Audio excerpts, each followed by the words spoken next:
listen to it and play it, but your head will sing.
Something face. I don't know if you know a wily something. See, that's what I was saying, Leather Rebel. It looks like old school makeup. Oh no.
Okay, sorry about the intro popping up. I couldn't stop that.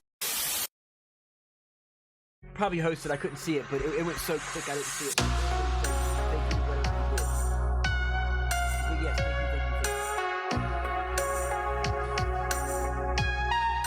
Anyway, let's get back to what we're doing. I need to build walls and doors. I'm going to go ahead and just do walls because they're the easiest to build.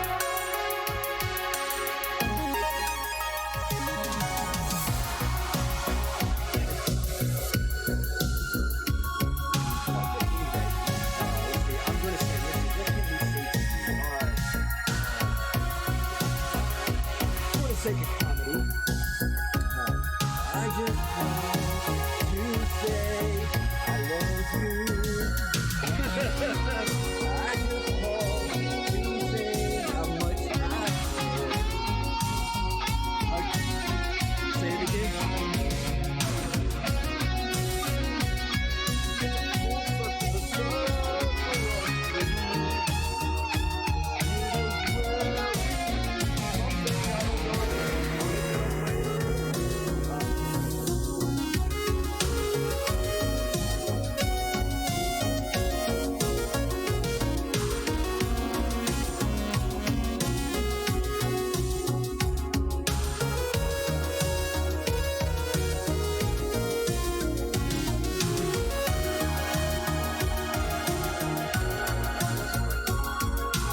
Yeah, Stream Demons.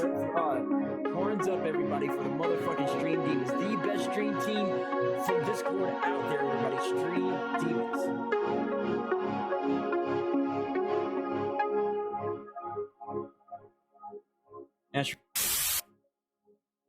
Get this going. Woohoo truffle shuffle. Exactly. Gotta make sure I can't show my nipples, because then I'll have Twitch on my case. But no nipples.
I got you.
bear with me, technical difficulties. Ever since Streamlabs done their update,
here comes.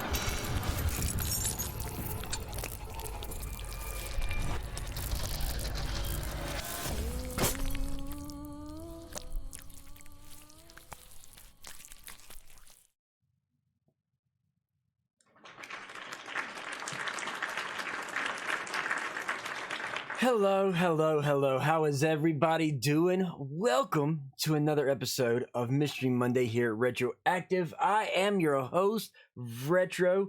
Woo, nice setup. Thank you. For those who don't know, I got a new setup, got a new look, new vibes. Been a while, new year, new look. I'll be slowly adjusting all my streams to have a new look, updating them, keeping them fresh, keeping a nice little cool vibe, keeping you guys on your toes. So yeah, got a new little look, something kind of fresh and different. Hopefully you guys like it. As you saw with the intro, it was a simple intro, nothing extravagant. Did they kick you out of the church? They may have kicked me out of the church. Believe it or not, Selcat, honestly, yes, I was once kicked out of a church. Hello. Oh, Sparkle Queen Hello. Michelle, hello. Glad to have everybody here tonight.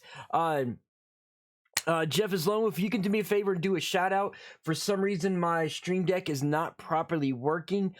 So I'll be fixing that later tonight. For some reason, my shout out button doesn't want to work. It keeps wanting to error out.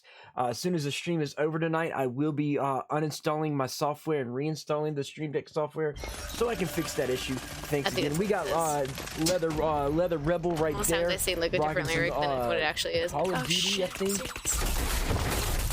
Sound like an idiot. That may be wrong. He's got Hellfire dropped out. Nice. Yeah, But Vegetron.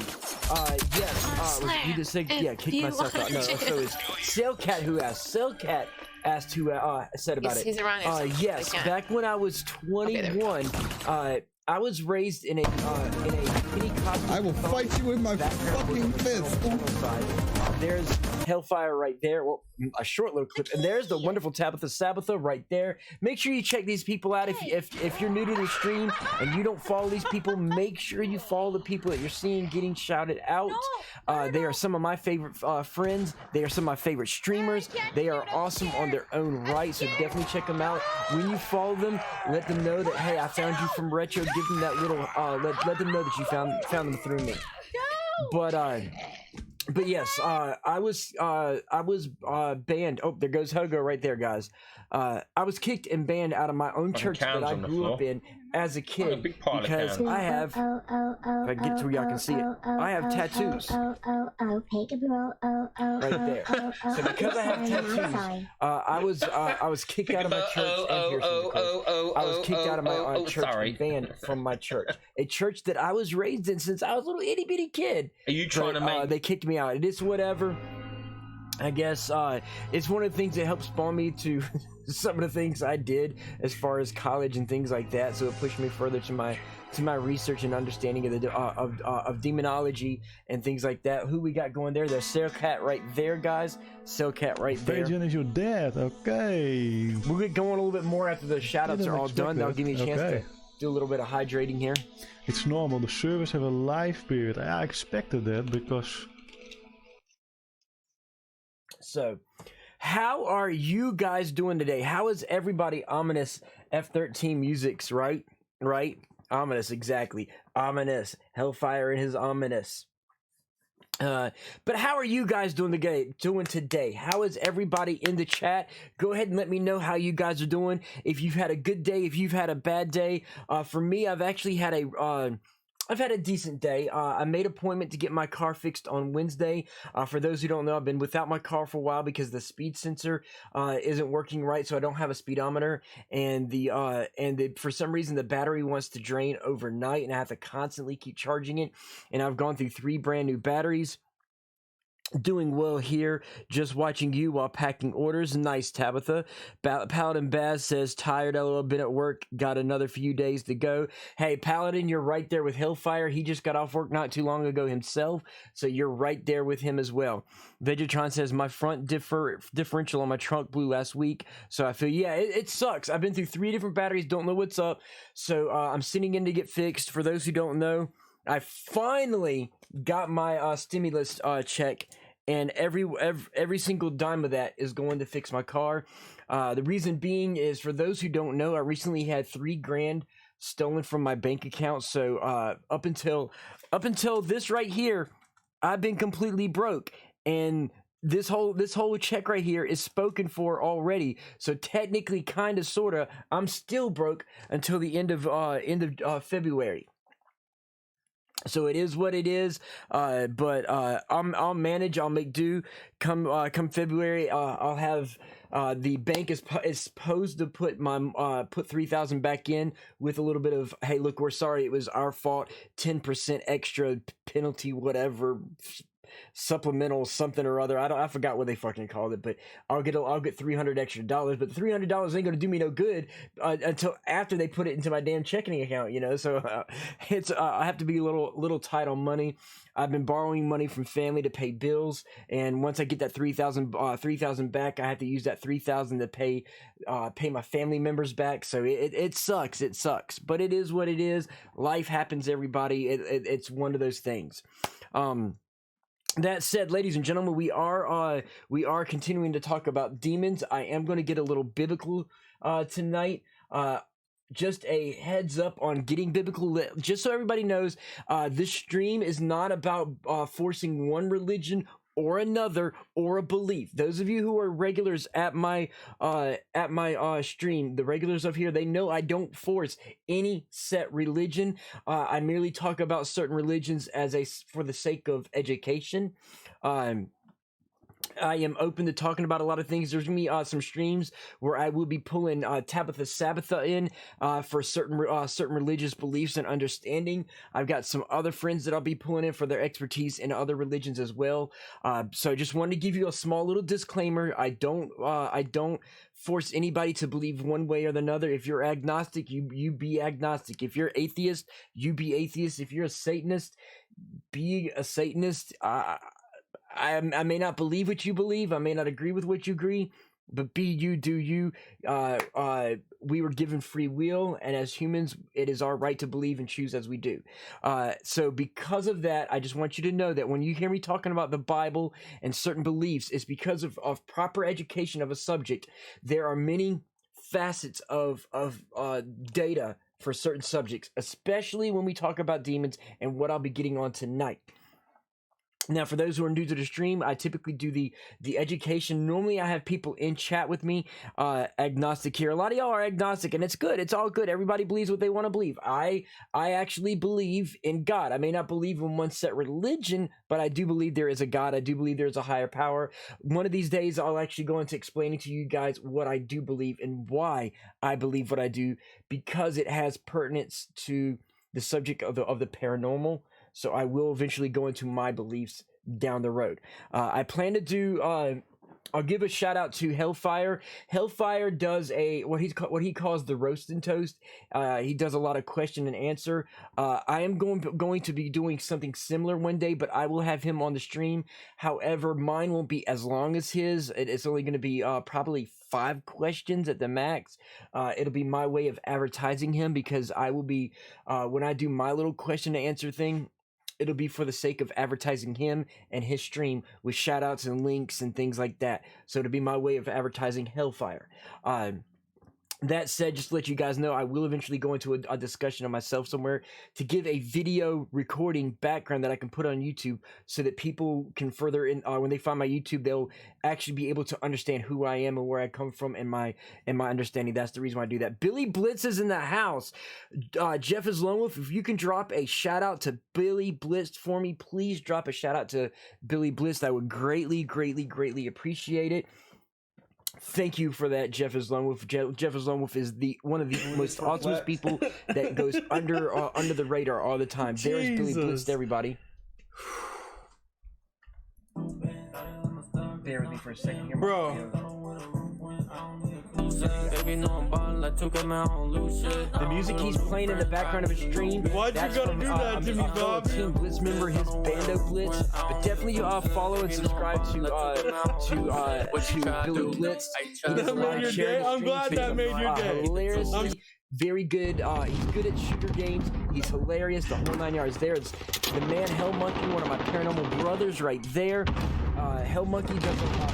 He actually drops a lot of knowledge. Usually I have Onyx Demon in the house. Here. He's one of my fellow people, fellow educators. We're gonna wait for these shoutouts to play through real quick, and then we're gonna go ahead and get started again. There we go. Okay, so as I was saying, 4 demons tonight, guys. Let me go ahead and get to my notes. I gotta scroll up. I got a lot of notes for you guys. So for the past few Mondays, as you see on the board, we've been discussing demons. Today, I will go into the types of angels and demons and their hierarchy. Angels and demons are categorized in 4 groups: benevolent, malevolent, ambivalent. I can't speak today. Ambivalent and neutral. Okay, I'm going to go to discuss the 4 different groups real quick, and then I'm going to go further into it. The reason why I'm explaining the 4 different groups is because of the fact that I'm going to be talking about Lucifer and Satan and the different angels and demons very soon. And then once we get going with this, we're going to get talking about the different beliefs through the religion, and I'll explain why later. I actually have an explanation to all this near the end of the teachings, guys.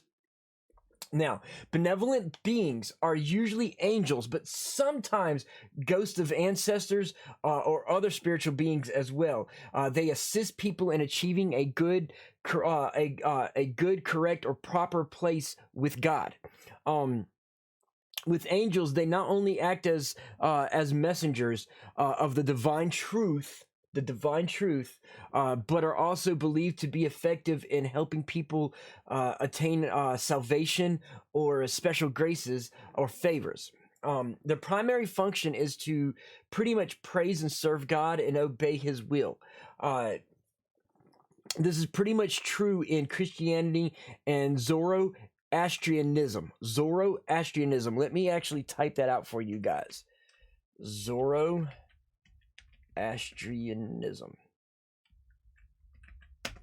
Zoroastrianism. So it's a long name for a religion, ladies and gentlemen. But yeah. Anyway, as well as Judaism and Islam, they will sometimes intervene in human affairs, rewarding the faithful and giving punishments to the unjust and saving those needing help, and destroying those who are wickedly and unjustly persecute others. Vegetron said Zorro has his own religion. I guess so. It's the Zorro. If Zorro has his own religion, it's the way of the sword. This is the way. And if you don't know what that comment is from, you need to go get Disney Plus. So with that said, pretty much a benevolent being is somebody who is there for positive means to help and pass off a message of Christianity. There can be only one Zorro, right? right? Now, with that, you have the other side of the coin, which is the malevolent beings. Okay, with malevolent beings consisting of demons, fallen angels, ghosts, goblins, and some hybrid creatures. The divas of Zoroastrianism, as well as the Narakas, creatures of hell, like hellhounds or Narakas, of the Jainism. This also adds into Japanese Oni. And for those who don't understand Japanese ways of life and the Japanese culture, a Japanese Oni is an attendant of the god of the underworld, or the gods of the underworld. And for those who don't know, I am reading notes, but it is what it is. I don't have a teleprompter to be able to fully look at you and talk at the same time. Anyway, they also consist of other spirits, evil in nature. These beings are said and thought or believed to hinder one in achieving proper relationship with God. Some scholars of medieval demonology write about the hierarchy of the 7 main evils. This is what we will pretty much focus on tonight, going into a few different things. We've lightly mentioned the 7 hierarchies, but we never actually gone into detailing the 7 hierarchies or the 7 main evils.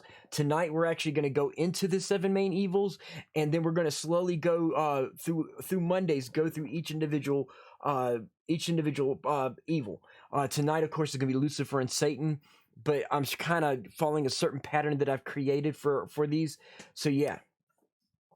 Anyway, these spirits were believed to cause varying types of disasters, natural and accidental. These beings are the messengers of famine, disease, war, earthquakes, accidental deaths, various mental or emotional disorders. Vegetron says, Lucifer, great show. Lucifer, the show is loosely based on the real Lucifer, but it is a DC comic character. And it's a good show. It's a good show. It has they kind of stick to the actual beliefs of actual Lucifer and Satan and religion. So I kind of like that. But of course, they've kind of gone on their own and made it their own, which is kind of cool too. Anyway, people afflicted with mental disease were considered to be demon possessed up until science pretty much stepped in and wrote that off as genetic aberrations or caused by mental, emotional, and physical duress.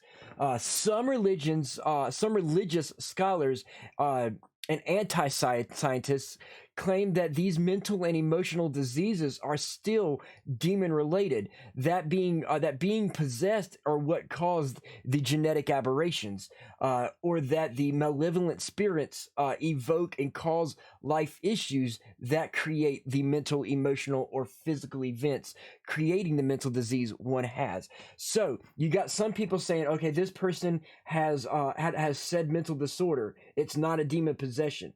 Okay, these are certain scientists here, but you have these religious scientists that are saying no, that mental disorder is because they are possessed. It was because they're possessed. They're like, oh no, this side over here saying no, it's because they were molested as a child and people would joke them in high school, and because of all this, they derive these emotional mental disorders. And they're like, no, the demons are the one causing the molestation and the being bullied in school and all the life issues to make them wear them down to be possessed to cause the aberration. So demons cause chemical imbalances in the mind and body. That's what the religious scientists are trying to say, and what they're trying to prove. So right now there's no concrete evidence to this fact, but that's pretty much what they're saying. Your regular anti-religious scientists are saying no, it's chemical imbalances, it's this, it's that. The religious scientists are saying no, that the chemical imbalances are effects of being possessed, or some of the stuff is caused by, like for me, ladies and gentlemen, I was bullied all through school. Okay, but did I turn out with any mental or emotional disorders from being bullied in school? No, I didn't. So that leads you to believe, is it really a genetic thing or a chemical imbalance, or is it an environmental issue? And with this environmental issue, was it caused by actual people, or were the people that caused it seduced by demons as well? So it's a touchy situation in that sense.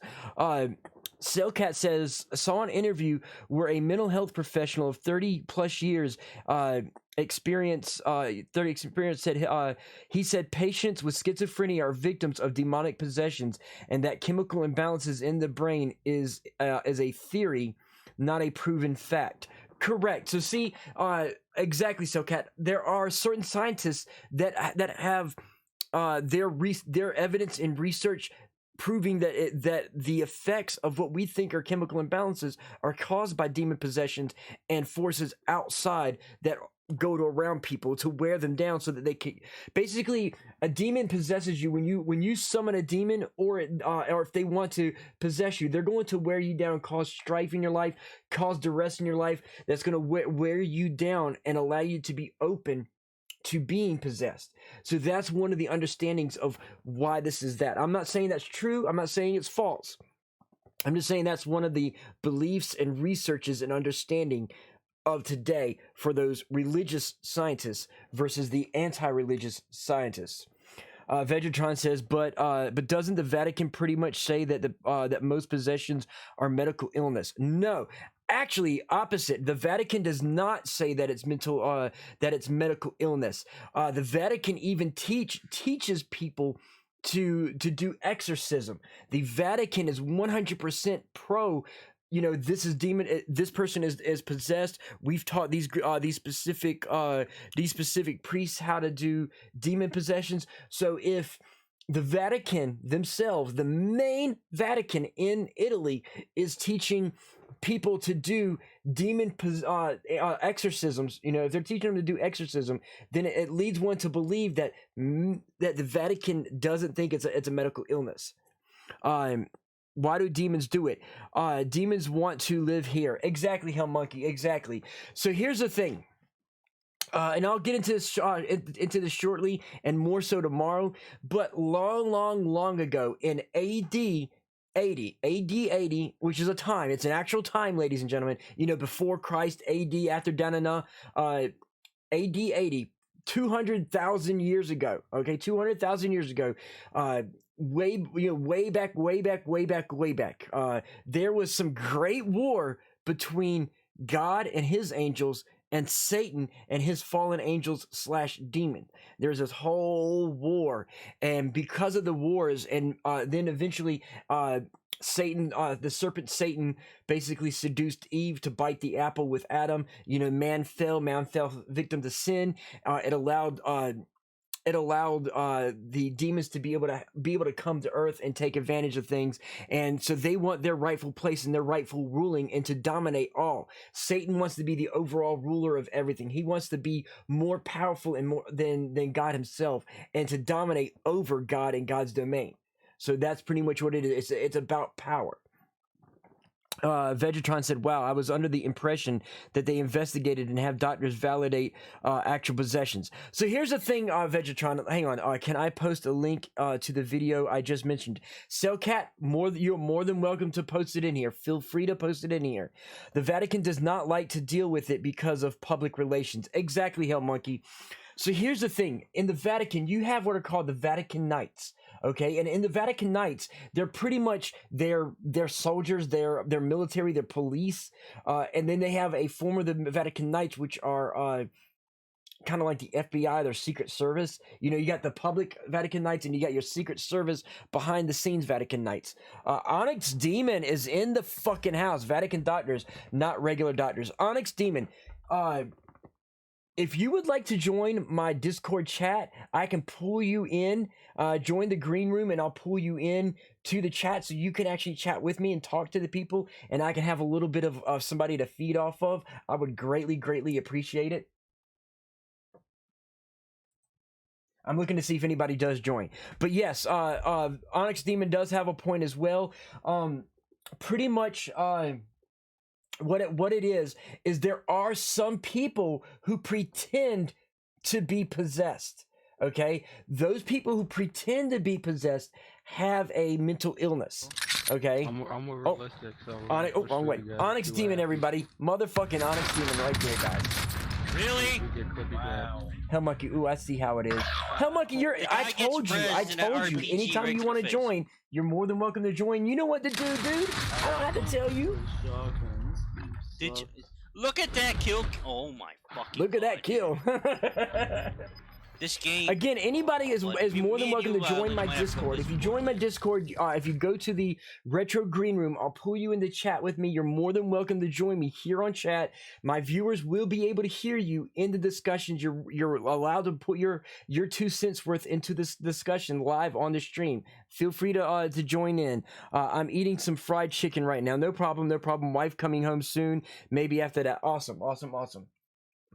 So anyway, as we were saying, there are some people that pretend to be possessed, and there's some people who are really possessed. So what the Vatican says is, okay, these people are mentally ill, and we're going to treat them as if they're mentally ill. These people are really possessed, and we're going to possess them. They're not saying that possession is not real anymore. They're saying that there are people who have mental disorders. They're not saying that mental disorder doesn't exist. They're saying that so-and-so has a mental disorder and is not possessed. This person is possessed and comes off as being mentally unstable. Tabitha says, some people in the church fake it for attention. Exactly. Okay. For instance, let me give you a little breakdown. So demons are responsible for my depression. Not every time, Vegetron. Not every time. It's not 100% every single time that it's always demons.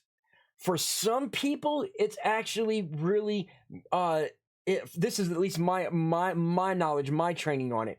Some people who have mental issues or emotional issues, they're real chemical imbalances.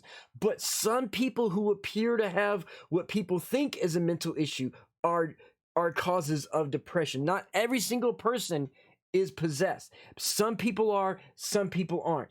And it takes somebody who understands demon possessions and exorcisms and demonology to know this person's faking, this person's real. And I got Onyx Demon in the chat with me already. Hello, Onyx Demon. Idiot. Hold on, for some reason you are low. Let me check why you are low. Can you go ahead? Myself the other day. I could turn myself up if you need me to. Say that again. I said I turned myself down the other day. I can turn it up if you need me to. No, I got you. You're there. I got you, bro. I got you in. They can hear you. So, Zach Bagans often feels he's being possessed. Yeah, Zach Bagans usually often feels he's being possessed. Exactly. Zach is a moron. Yes, he is. So, Onyx, can you explain the difference? So maybe you can explain a little bit better between the real mental issues and those that are demon possessed. I can tell you the steps to figure out if it's mental health or if it's demonic possession. That works too. That works just as well. I mean, what it comes down to is if, say, you think somebody is possessed, you're going to you're going to, what's the word? Sorry, I just woke up, man. Hey, you're all good. And I know where you're going at this. And I'll get you started. One of the ways you're gonna wake up, Corey. Oh my God, you are going to go and talk to your local priest. He will then determine whether or not he thinks it's a possession.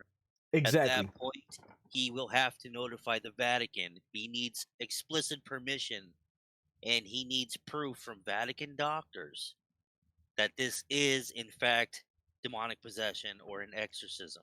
At this point, they will send out an expert in exorcism. Not every priest can do an exorcism like these fucking movies. It doesn't work that way. It provides somebody with extensive training. Because if they don't do it right, you're probably gonna die. Case in point, the haunting of the exorcism of Emily Rhodes. There's a movie based on a real exorcism. Emily Rhodes actually died because of they ignored it as being possession. They thought it was a mental issue for a while, and they allowed it to prolong to the point that when they finally realized that it was she was demon possessed, they performed the exorcism. exorcism too late, and it caused the amount of strength it takes to last through a demon possession is really high, and it exhausted her to the point of death. So exactly.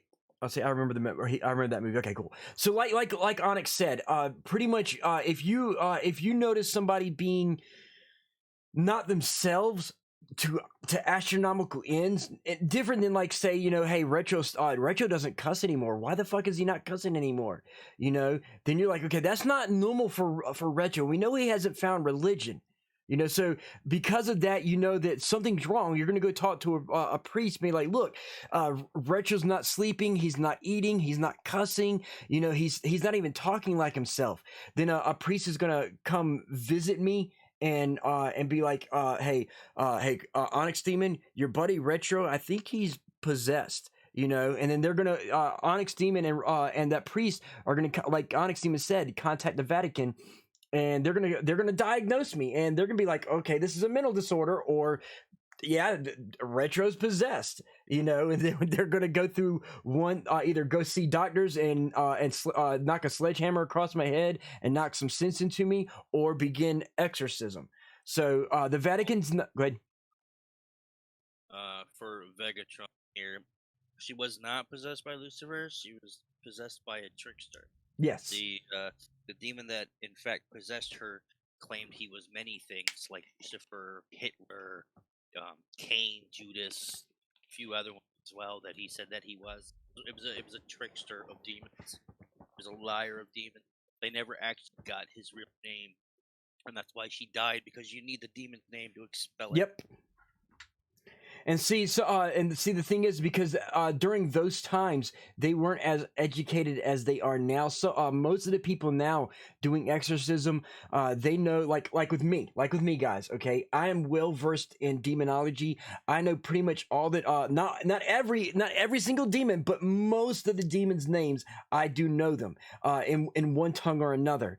And so someone like me, and there's other people who know more of the names of all the demons, 100%, which is way more than me. They know these names, and they're able to say, oh wait, this isn't really Lucifer. This is the trickster demon. Such and such. His name was such and such. It's this and this and this, and they'd be able to better do that. But at the time, they didn't have that education and understanding like they have today. So it kind of did her in, and it's sad that happened, because they waited too late. They messed up because they were believing the trickster demon, rather when you're not supposed to actually believe the demon on everything that he says, but they did. So thank you for calling that out. Anything he says. Yeah, exactly. See, I've heard there is a hierarchy of demons, and there is. That's actually what I was just about to get into here in a second. Let me go ahead and read these notes real quick, and then I'm gonna get you to help me with that, Onyx. You think? Let's see. The spirits are believed during. I gotta remember where I was in my notes. I completely lost. Oh, these spirits were believed to cause varying types of disasters. Already read that. Some religious, any scholars. Okay, that's where we were with the mental disorders. Angels and demons are considered. Where's my cursor? Fuck. There we go. Angels and demons were considered spiritual, non-corporeal beings. Ambivalent and neutral beings found normally in Western religions usually divide in their inhabitants of the cosmos into those who are allied with or oppose the supreme being. Islam, however, classifies spiritual beings into angels, demon, jinn, or genie. Later, we'll go into the details on genies and jinn, because that's one of Onyx Demon's favorite subjects as well. But I will pretty much say that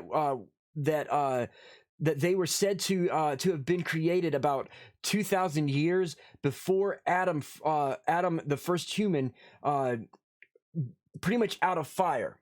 Varying minor ambivalent neutral beings, such as elemental spirits of water, fire, earth, and air, are generally neutral, but in order to stay that way or to be beneficial to humans, sometimes sacrifices and rituals, depending on the religion or belief, must be performed. So yeah, we're going to go into your subject of jinns. 'Cause I know a while back on Extreme, you asked for stuff on jinns and genies. Yep. So we're definitely going to get into that. Now, this is Vegetron. This is where we're going to get into the hierarchy of demons.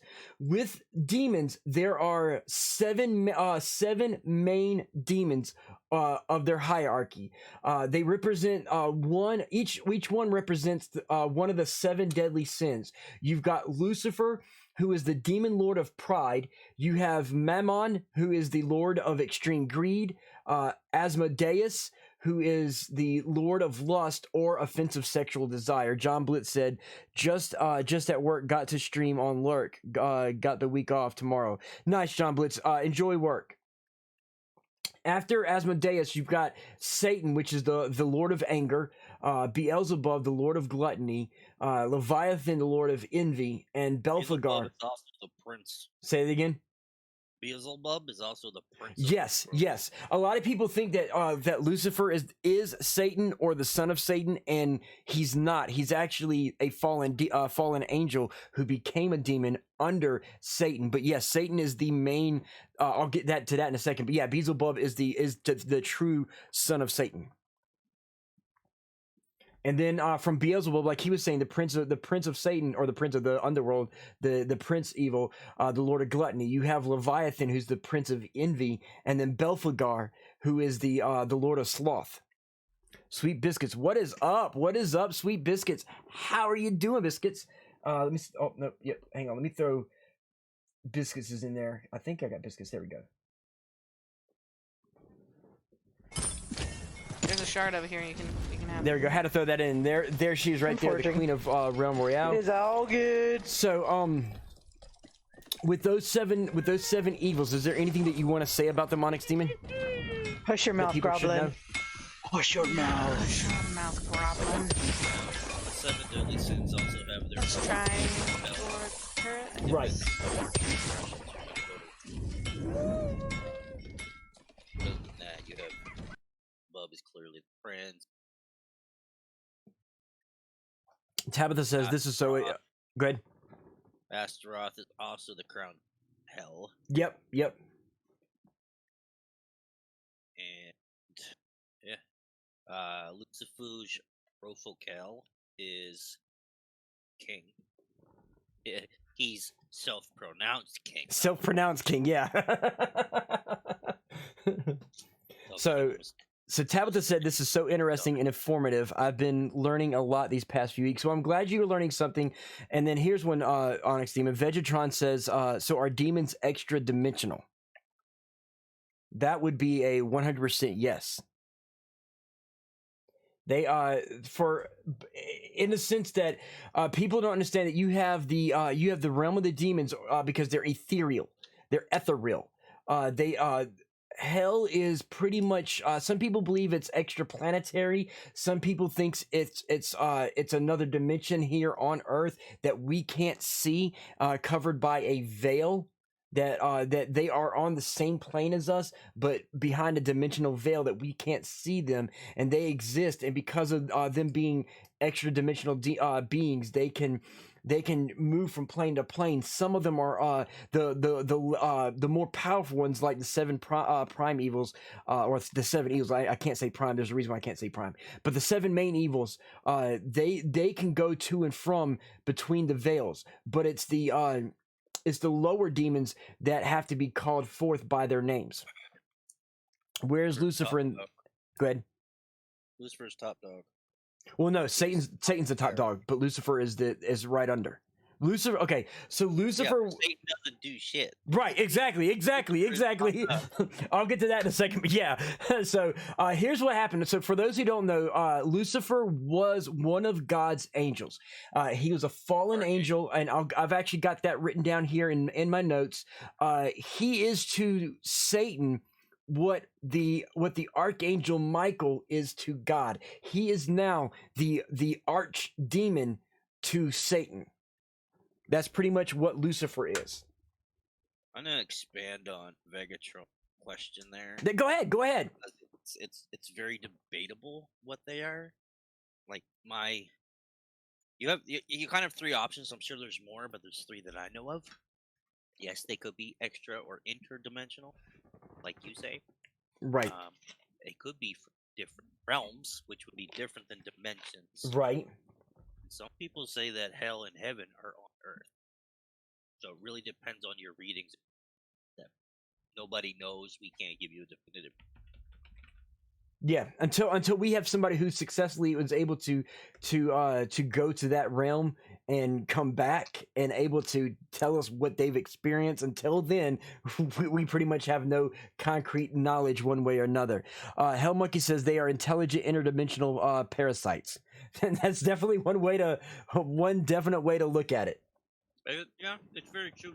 They are similar to very similar. And this is actually going into something that you were talking about, Onyx Demon, what I'm about to go through next, because this is going to lead me into Lucifer and Satan. Now, not in all beliefs or religions, but in the majority, Satan is said to be the prime demon of the prime demon or evil of the seven, and that after the seven, the other demons or fallen angels align.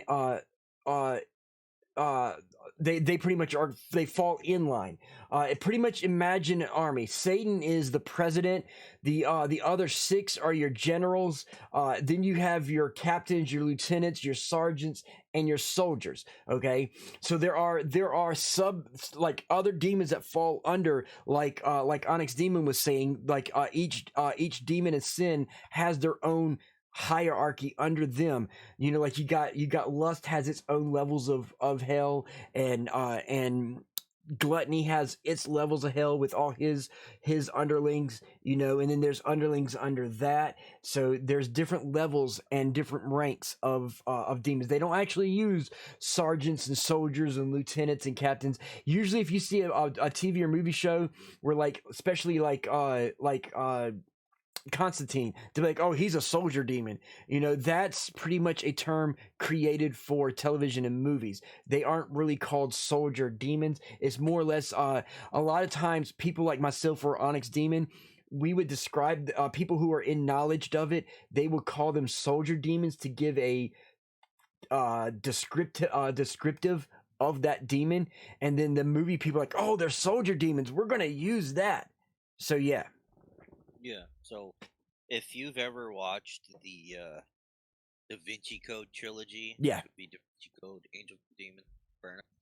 They're very well researched movies. Mm-hmm. And number 3 actually shows hell in sort of like a gorge style plane. Right. It actually shows the levels of hell, which is like very accurate. Highly recommend watching them if you're interested. Oh no, I've got all the Angels and Demons series. Also, when it comes to Saint, Lucifer, and all them, think of if you've ever watched a Lion Pride documentary. Satan is the lazy as fuck Pride King Lion. He only gets up when he fucking has to. Yeah, because usually you'll see, like, if you ever see depictions of hell from heavy metal music videos and pictures, you're usually going to see what looks like the devil sitting on a throne, just kind of relaxing a bit, kind of, hello everybody, I'm Satan. I'm just sitting here enjoying the fruits of my labor as all my demons go out and do their thing. So yes, here I sit upon my throne as all my minions do my work. That's pretty much what Onyx Demon is saying about Satan. He is a lazy motherfucker he's a king. He sits back. He's got people to do his work. Why does he have to lift a finger? Let's see. Tabitha says, I've never seen Da Vinci Code, but now I want to check it out. Tabitha. Highly recommend. Yeah, same here. Me and Onyx Demon tell you, watch all the Dan Brown, either read his books or watch the movies. The reason why I tell you to that you can watch the movies that go along with the books is, like, sometimes books don't go well with or movies don't go well with the books. They're kind of different. The Tom Hanks, Dan Brown movies are really close to, almost 100% close to the books. So you've read the books, right, Demon? I've listened to the audiobook. The audiobooks, okay. Same thing. It's same thing. Because they actually, they're reading it word for word. The first movie or book is about the Holy Grail. Yep.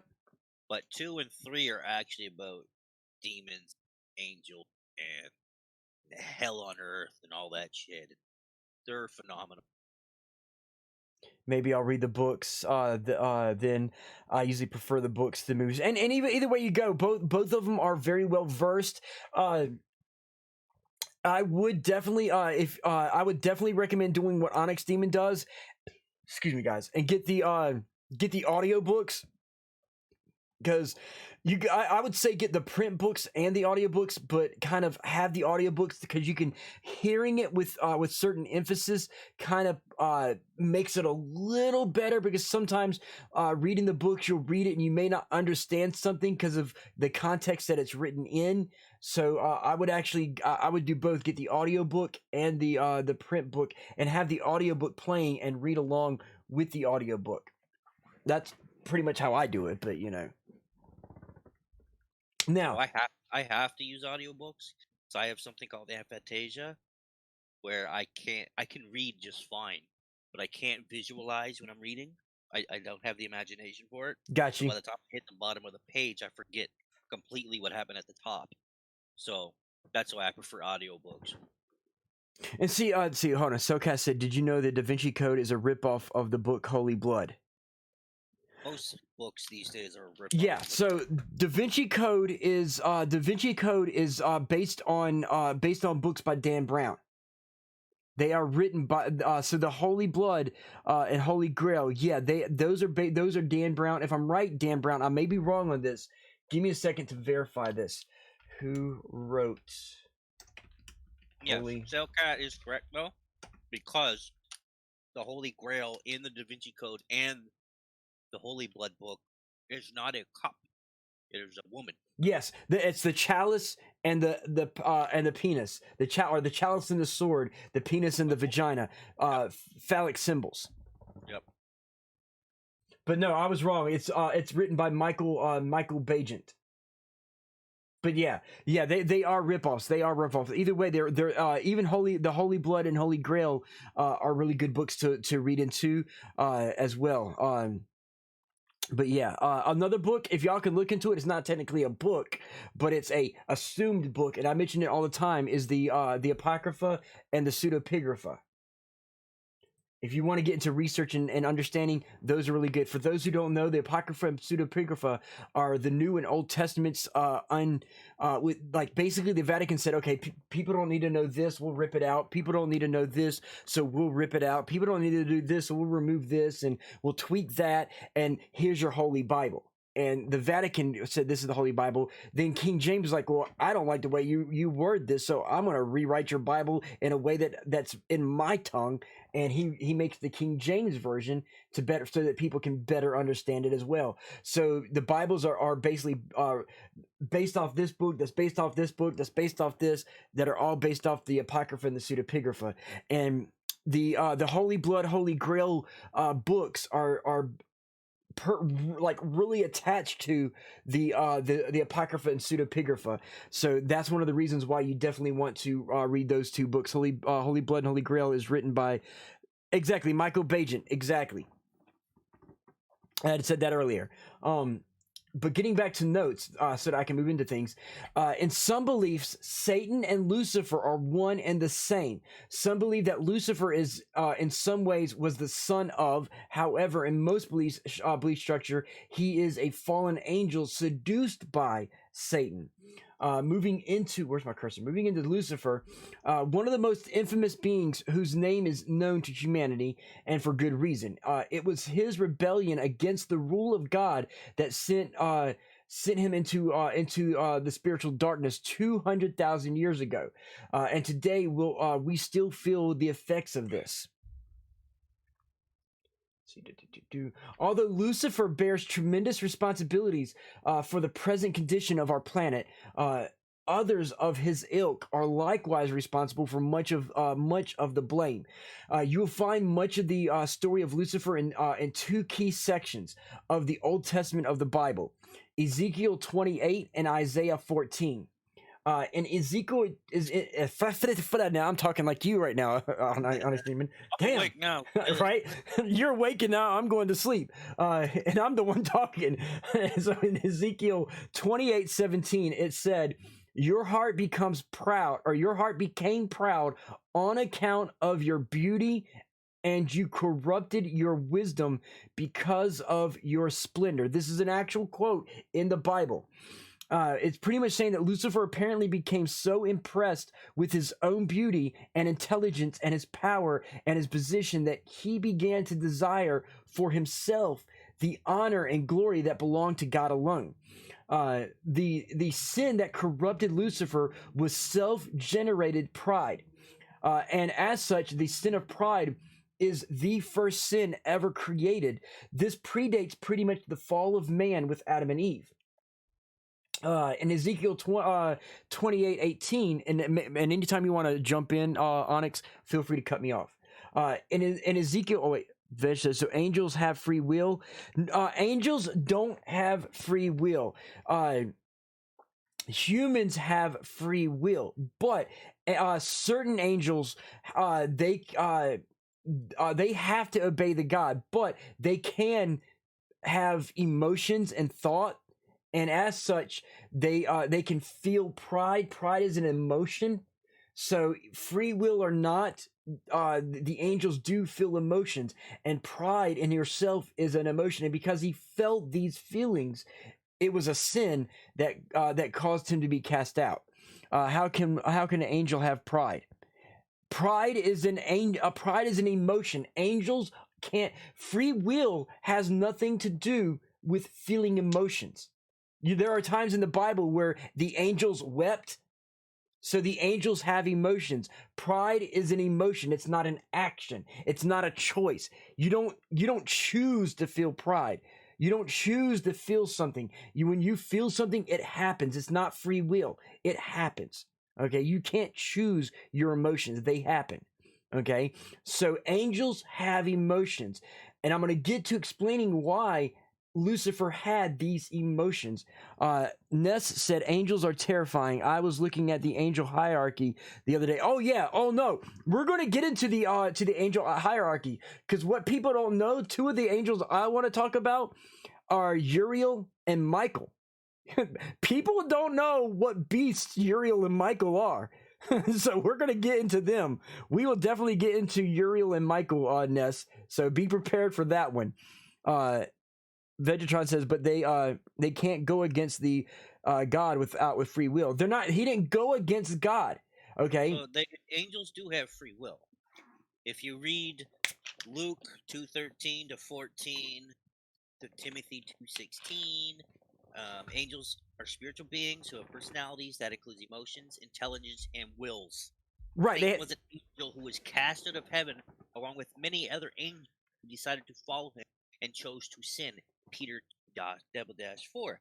Yes. In terms of free will, the Bible reveals that this was an exercise of their ability to choose. But they also couldn't go against God either. They had to obey him. That's why they were fallen angels. Right.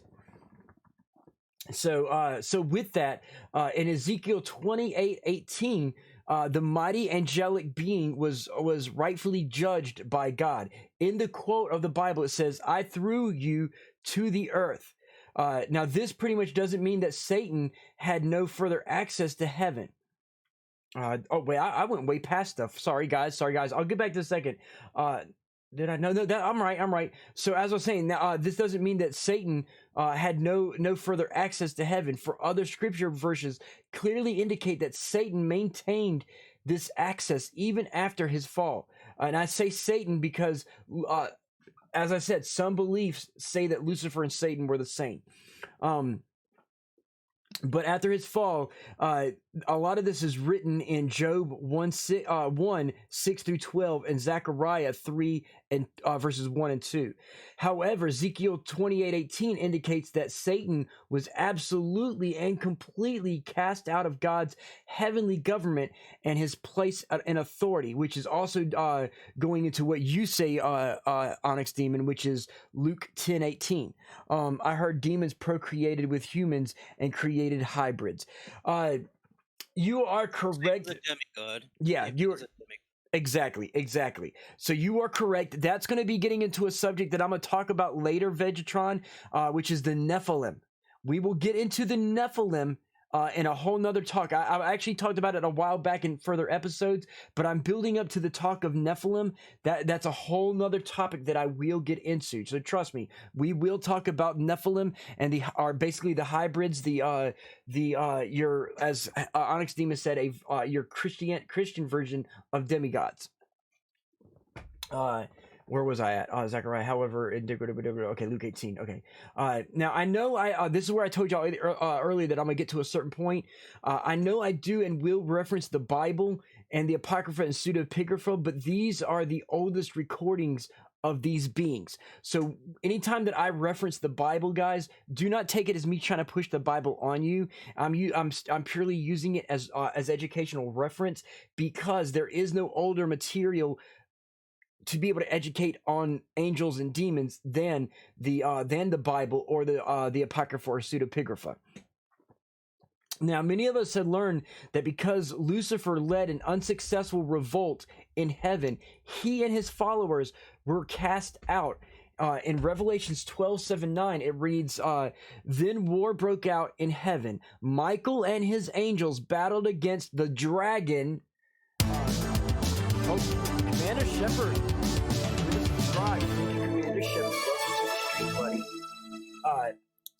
Tabitha the Sabbath with the hype. So as I was saying, let's see, Michael, his angels battle against the dragon.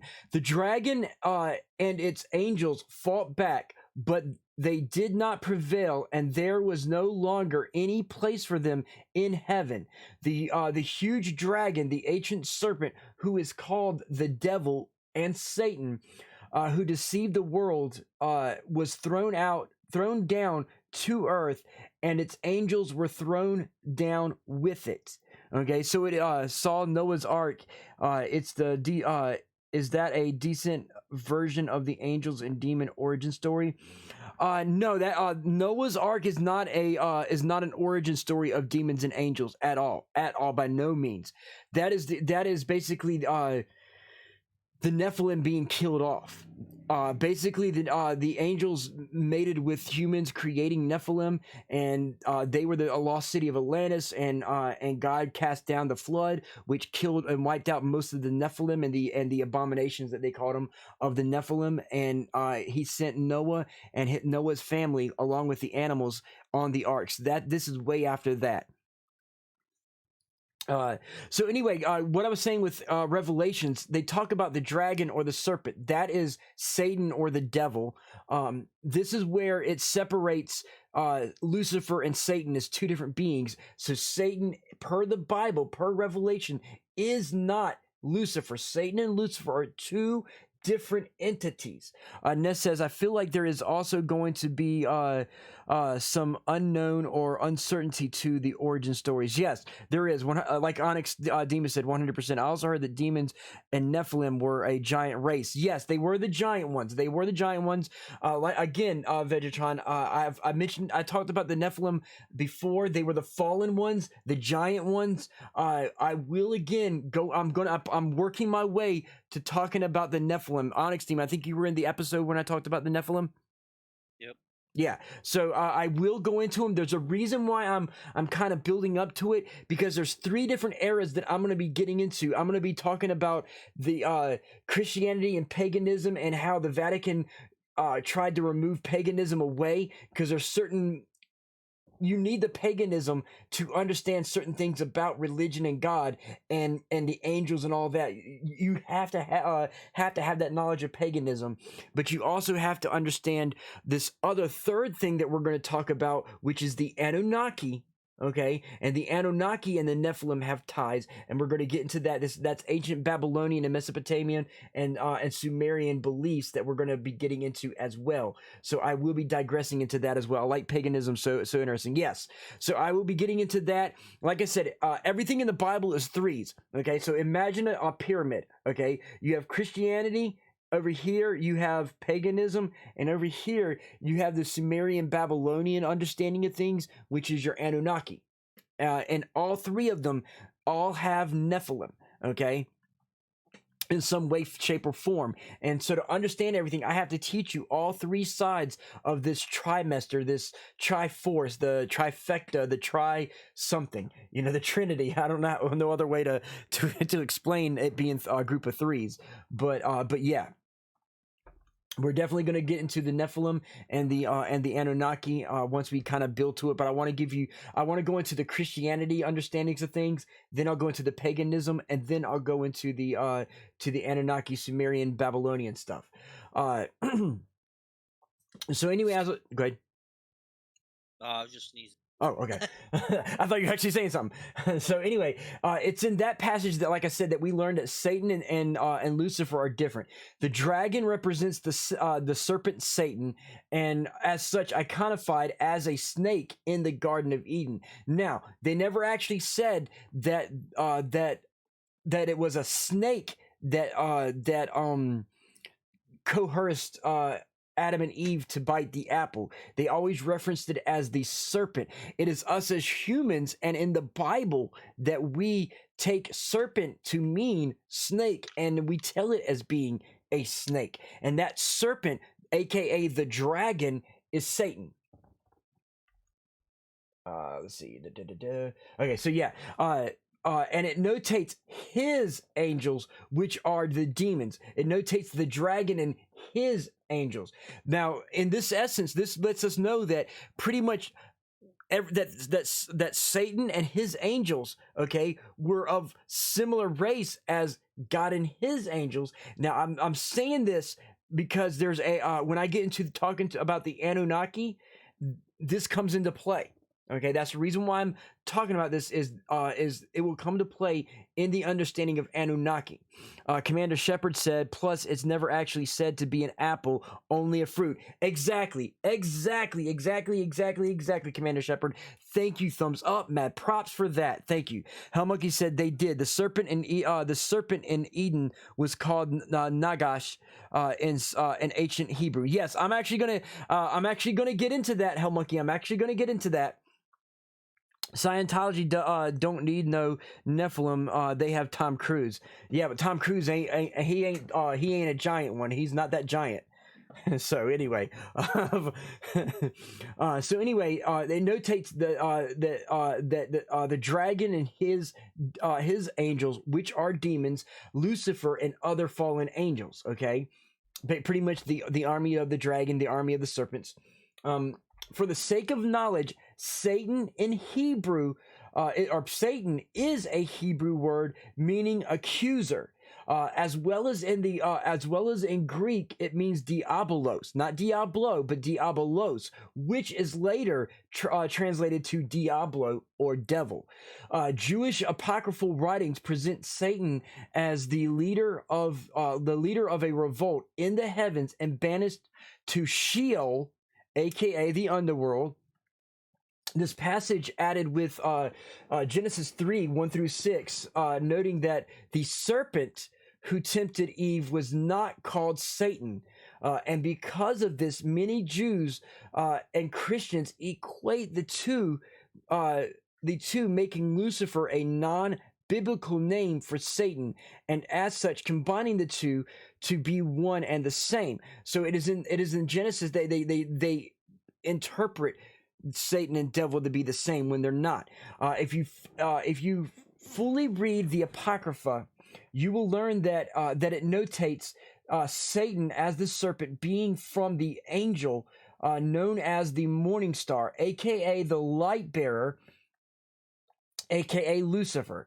It is here that we know Satan and Lucifer are two separate entities, and as such, Lucifer fell to the seductions of Satan, which inevitably sends him falling from grace, and beings from grace, and begins. I mistyped out. I typed beings instead of begins. And begins the revolt of Satan, aka the dragon, along with Lucifer and the fallen angels, now demons, and their banishment to the ethereal world of hell, where they spend their days deceiving man and tempting man to commit sins and signing their fate to eternal damnation, i.e., using their free will given to them by God. Okay, and before I go into the other thing, so pretty much with what Hell Monkey was saying with the Nagash, in ancient Hebrew, pretty much serpent was Nagash. This was during the times of the land of Nod. For those who don't know, land of Nod, the land of Nod in some biblical understandings is the land of darkness, which Cain had fled to after killing Abel, where he met Adam's first wife, which was Lilith, and Lilith was pretty much a demoness. She wasn't a normal human, and as such, her children were not of human origins either. A lot of people speculate that Lilith was of the same originations as Satan. Lilith bred with Samael. Exactly. And people believe that Lilith, that her children are also, when they die, they go to hell with Satan and become some of the non-fallen angelic demons. Now, Onyx Team, you have anything to say or add as of right now? I do not. You do not? You have nothing? I'm shocked that you have nothing to say. I'm joking, of course. So anyway, just once again to alert you guys, I'm not witnessing religion, nor am I alerting you to, I'm pretty much alerting you to historical views and stories. Now, as next Monday, I will explain the other remaining lords of sin, including Baphomet, Baphogar and Asmodeus and all of them. And Leviathan, and their connections to pagan beliefs. The reason for this is I will give you 3 understandings of demons and gods and angels. The third being the Anunnaki, as I explained earlier for Vegetron. I lost my train of thought. Understanding. The reason for this is that many people will tell you that there are 2 sides to every story, and this is completely wrong. There is not 2 sides to a story. There's actually 3 sides to a story. There's not a 4th, there's not a 5th, there's only 3 sides. Again, the whole triangle, the Trinity, the trifecta, the triforce, all about the power of 3, everybody.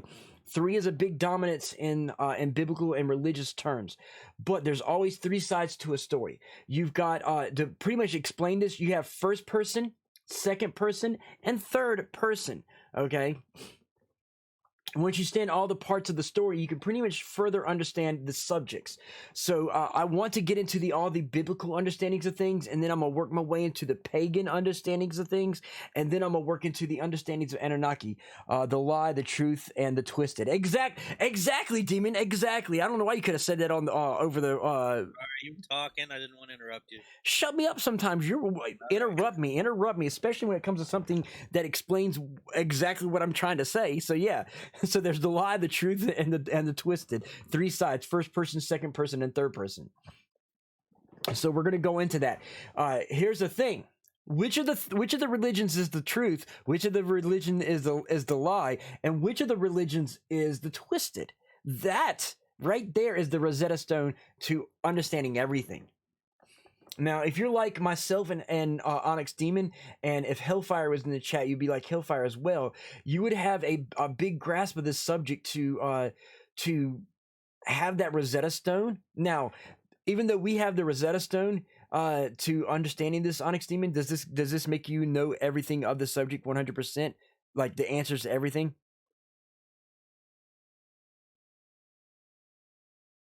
Onyx Demon. Did I lose you?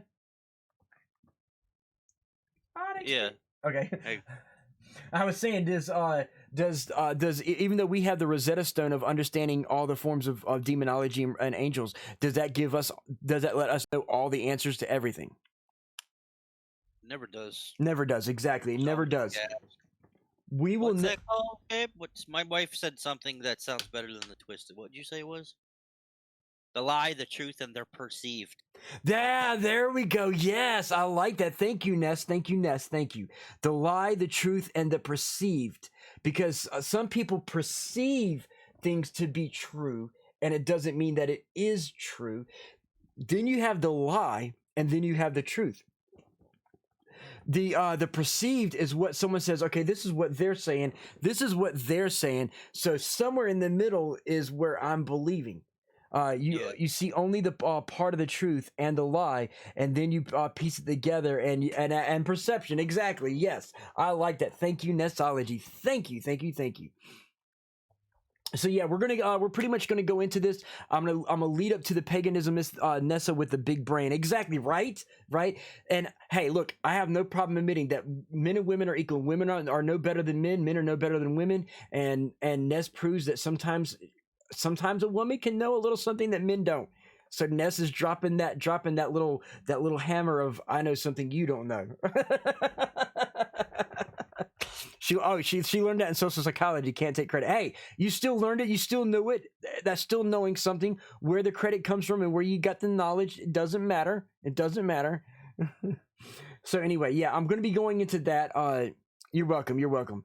So I'll be eventually going into that. So now, with that said, ladies and gentlemen, this brings us to the other portion of our show. Do you know what portion that is, Onyx Demon? What the freak? Yes, I do. Let me get it back.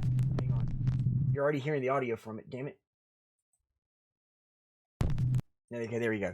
So, ladies and gentlemen, for those who are new to my stream, we usually spend an hour teaching you guys about a lot of different things in paranormal. We've done ghosts, we've done Bigfoot, we've done Loch Ness Monster, we've done Anunnaki, we've done Nephilim, we've done quite a few things since I started this, Onyx Demon. Leather Rebel debunking time. Exactly, it is now debunking time. I typically play. I can't find no demon videos, so I've got a lot of different ghost videos. I try to find some UFO and demonic videos, but I can't find any right now. But I have quite a slew of ghost videos for us to debunk. So let me go ahead and increase the video over here, and we're going to go ahead and switch over and get this going.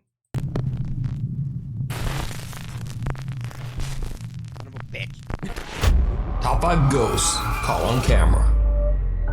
Meanwhile, on TikTok. Oh, wait. TikTok. For those who don't know, let me go ahead and switch back real quick.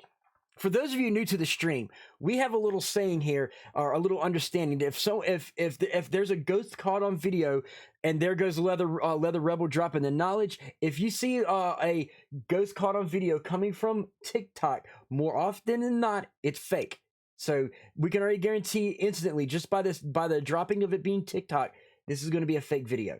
I'm waiting to find the magical TikTok video, and Tabitha, always fake, exactly, Tabitha. I'm waiting, Onyx Demon, for that magical TikTok video that's actually legitly real. My question is it ever going to happen? Never. Yeah, right. These are just wannabe influencers. Yeah, they just want to get attention and get attention to their to get views, and they make shit happen just to get the views, guys. That's all it is. User Chris has security cameras mounted all around his home. Late one night, the cameras capture a very bizarre Say it again. Yeah, no, exactly. incident in his living room. So, Chris is at home hanging out with his friends when all of a sudden a phone starts ringing. Now, there's nothing weird about that, right? Well, trust me, it all gets very weird very fast. You can add bullets if you want to on it. Well, that looks cool as shit. Look right at 100. What? 70. What? No! What? No! What? That phone was just already plugged in! They're saying that thing's not plugged in! So I answered it! What? That's what the review was? What the f***? Did you really? No! Okay, Onyx Demon, do you wanna try to debunk that? Yeah, that's very simple. You can literally download that ringtone on your phone and play it, and then pick up the phone. Yeah, because here's the... He's standing close enough to that phone on the wall that the phone in his pocket ringing would make everyone think that it's the wall. Exactly. Hell Monkey even drops out a little bit of knowledge. Who has a phone like that anymore? Probably played the ringtone. That's some terrible acting. Exactly. It's definitely bad acting. I was just going to say that, right, Commander? So here's the thing, too. If you look at the guy holding the phone, there's two people right beside him, and they went into the other room. One of them could have had the one of the phones that had the ringtone making it ring. So, if you notice too, there's actually also an intercom above it. Somebody could be outside with a phone. You're right. I didn't see right here, guys. Thanks for catching that one. Right here is an intercom system, and one of these guys right here that went into another room probably went to an intercom on the other side of the room and played the ringtone through the intercom, so it would go through where the phone was. So right there, it's instantly debunked. So let's go ahead and continue on to see how much more bad acting we can get. That was the phone! What the f? So you see her right here. She's you can tell she's faking the serious funk. She needs the some kind of un-Oscar for bad acting. Let's see. Purple Dinosaur 281. Unpopular opinion. All Redditors should be gassed. Thoughts? Not all Redditors, but some Redditors. Purple. Some Redditors. Yes, I will agree. Okay, so let's go ahead and get to this bad acting debut. That's not plugged in. I ripped this out of the wall. That ain't plugged in. Alex, you found this phone with us and it just rang on the wall. No, it didn't. Yes, it fucking did. She answered it. An old landline phone that Chris has on his wall starts ringing and his friend Julie picks it up. However, there's no one on the line, just static. But this is where things take up. They're freaking out over on the other end.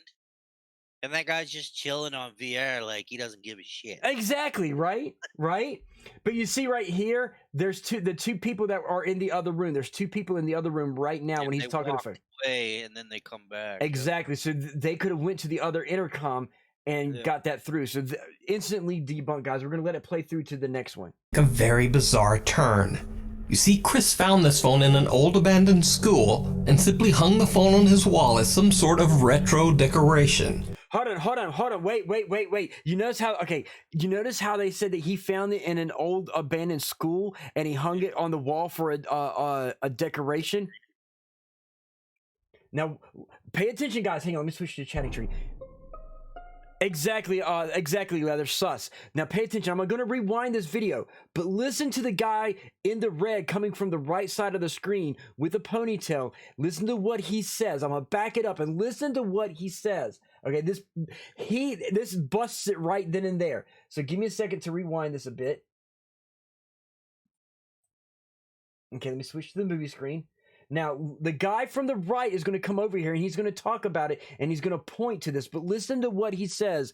There was a light on the intercom. Was it on at the beginning? No, it wasn't on at the beginning. But listen. That's not plugged in.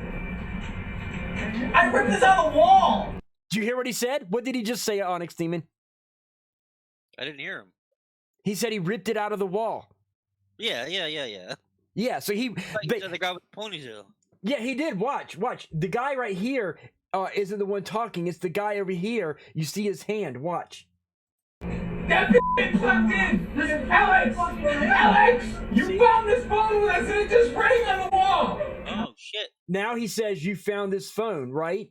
He said you found this phone and it rang on the wall. But a second before, he goes and says, I ripped it out of the wall. So how can he find it and it be ripped out of the wall in the same? See, watch. Yeah. Let me kick it back a bit again. What the f*** That's not plugged in! I ripped this out of the wall! See, right there. I ripped this out of the wall. Right there in text. I ripped this out of the wall. Okay? Yeah. Right there, guys. I ripped this out of the wall, and then they supposedly found it. They bust themselves right there. Completely fake. Right out the gate. So, yeah. Ness says, need to be cut off. Exactly. This says, the louder he yells, the more convincing he is. Right? So we're going to play this through and go ahead and go to the next one. I think they've been drinking a little too much of the problem. He's crunk over there. With his right? Oh, that ain't plugged in. Alex, you found this phone with us and it just rang on the wall. Look at him. Yes, it fucking did! She answered it! An old landline phone that Chris has on his wall starts ringing and his friend Julie picks it up. However, there's no one on the line, just static. But this is where things take a very bizarre turn. You see, Chris found this phone in an old abandoned school and simply hung the phone on his wall as some sort of retro decoration. This phone is not plugged in to anything. There's absolutely no phone service or even a cable attached to this ringing landline phone. After his video went viral on TikTok, Chris followed up with a new video explaining exactly where he found the creepy phone. So, backstory of how I got the phone. I was at an abandoned building exploring, and I was in the basement, and in the middle of the room, there was this phone on the wall. Perfect condition, worked and everything. So I ripped it out of the wall, ripped the cord off right off, brought it home so I could hang it up on my wall for decoration. Chris says that right after the strange ringing, he and his friends opened up the phone and looked for anything suspicious that could explain the scary event.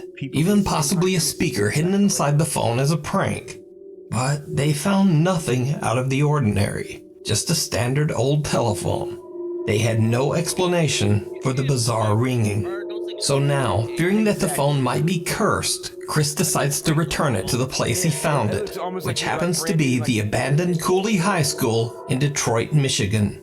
The school opened in 1928 and due to budget cuts was later closed in 2010. Oh, same here, same here. Over its nearly 100-year history, the school was believed to be You try to call 911, you're dead before you get the 9 around. I would actually love to get my hands on a phone like that and use it as a switch to activate a mechanism to cause a secret door to open, kind of like a bat phone thing. Oh, yeah. Extremely haunted. On his trip to return the phone to the school, Chris is joined by Julie, his friend who earlier picked up the ringing phone, and his buddy Nathan. Chris records their entire exploration of the old abandoned school. And as you might guess, it did not go well. Alright, so we're here at the school we got the phone from. I was trying to do live, but I don't have service in here. We have Nathan and the girl who answered the phone in the first place. Hey. It's been 7 days, you should be dead. I hope I am. You're actually probably gonna die tonight. That's fine. It's because they're vintage. Alright, so I know the basement is on this side. Basement. Whew. Okay, what if the phone rings in the backpack? Dude, I would put you down the stairs. I would put you down the stairs. Oh. Yeah, this is the room. Right, what the is in here? And there's the pole right here. Right there, that's the cord. I ripped it out of the wall. Those aren't even phone cables right there. Alright, so Julie, take the phone out of the backpack and put it on the wall. You picked it up so you can touch it. Whatever is in it, I don't want it.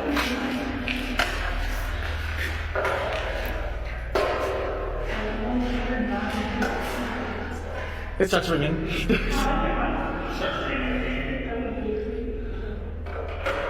Leather Rebel says your guys' vocals are low.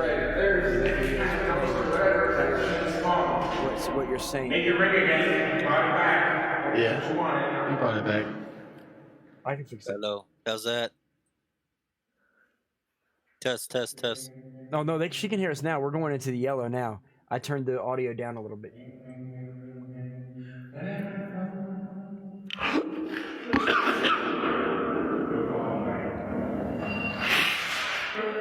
Where's that coming from?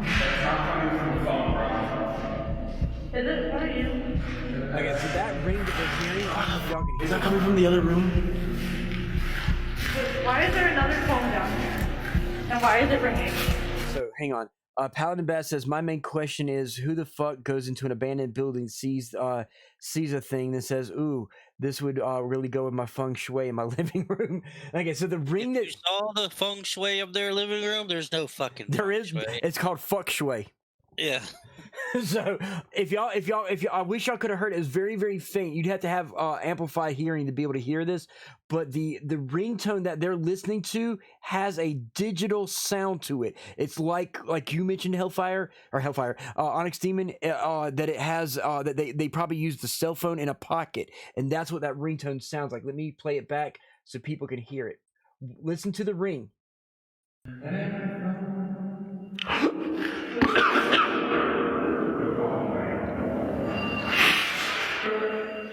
Coming from? Yeah, that's fake. Because like those old phones, they have bells. Is that coming from the other room? Yes, exactly. Why is there They were designed to be loud for a specific reason. Yeah, they're old bell ringers. They just vibrate. Yeah.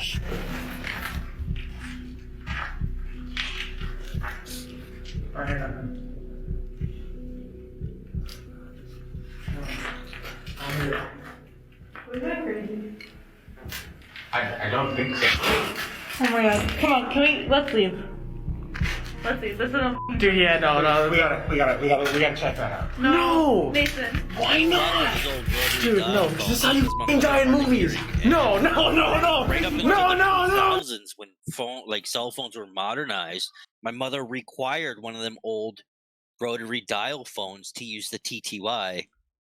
Exactly. Because like style phone that would work with the TTY, so I know a lot about those phones. Did you have in your town? Did you have Radio Shacks?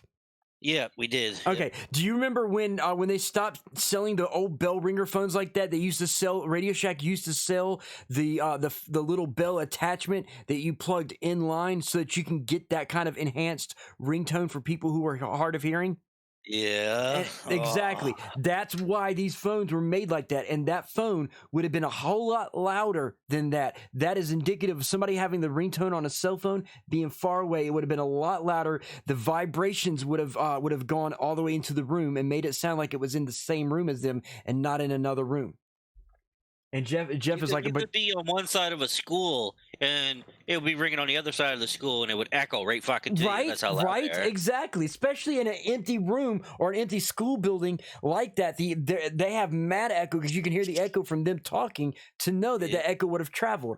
Silcat's like, if you had a haunted phone, would you return it to the school or sell it on eBay? See, yeah, people would have probably sold it on eBay, not returned it. Exactly. It's a real bell like an old alarm clock. Exactly, Monkey, exactly. No! Shortly after Julie hangs the phone back in its original location Now, real quick, guys, they say that's the original location.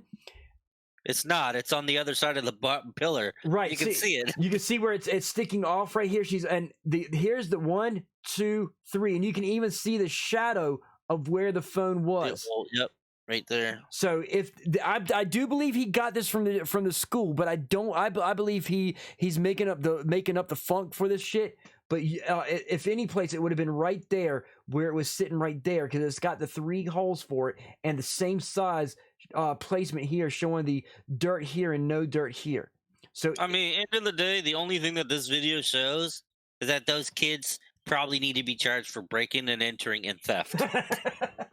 and faking the funk. Like, if you're going to go into his place, don't fucking take anything because it's somebody's property. Zach Bacons would buy that phone. He bought Kevorkian's old van for $32. Exactly, Socat, exactly. And here's the thing: them posting this on of them breaking and entering, you know that's admissible in court, right? They could get busted right now for that. The school, the 3 friends start to hear unexplained ringing coming from somewhere inside the creepy abandoned building. Chris has had enough and just runs. His 2 friends follow and they all get out of there as fast as they can. To this day, Chris says that he has no intention of ever going back to the haunted Cooley High School. So Commander Shepard says, and she asks, why is there another phone down here? The idea there would be more than one phone in a school is mind-boggling. Exactly, Commander, exactly. Chris capture a paranormal phone call from beyond? Or is it all just an elaborate hoax? Not even an elaborate hoax, it's just a fucking hoax. TikTok user Isaiah Castillo and his girlfriend Melissa. once again, guys, another TikToker. That's why you don't post videos for 5 years, Surf. Exactly. All right. Cheer me on there with a sub. Thank you, Cheer me on there with that sub. So we got another TikToker starting now. Listen, are proud owners more TikTokers because they're seeing that these are generating popular, views. trendy. Yeah. of a cute schnauzer named Haley. One night when Haley is alone in the couple's living room, this happens.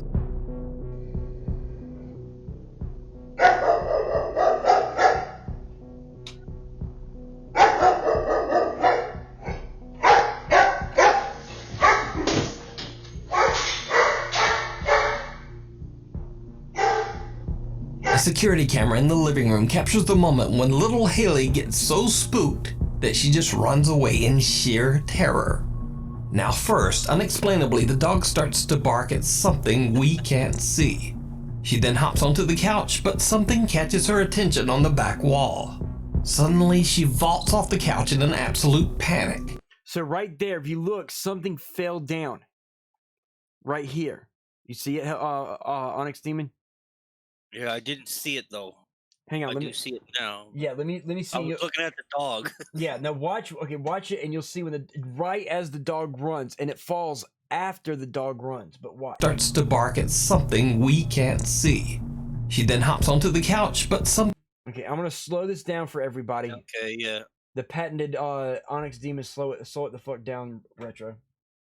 something catches her attention on the back wall. Suddenly, she vaults off the... Right there, see it? It's right here falling straight down from up top somewhere. Yeah. It's right there, see? So that's a doorway. Clearly, it's a doorway. Yeah. And you notice the angle of the camera blocks off what's over there, so somebody could be high up on this corner where the camera's cut off, and have a stick or a mop or something and knock this picture frame or box or whatever. To my knowledge, normally dogs are terrified of specific masks, like Halloween masks or something like that. They could have just been standing in the doorway, the dog's barking, and then they do like a jump. That's what made something fall. The dog takes off. If the dog was genuinely terrified, when they run away like that, they'll yelp. Right, and see the dog. They are probably just gets up. They are probably making sounds in another room, and the dog hears them. That's the reason why. Like, if you notice, like here, let me go ahead and rewind it a little bit, and put it back to normal speed, and you'll see what I'm talking about. TikTok user Isaiah Castillo and his girlfriend Melissa are proud owners of a cute schnauzer named Haley.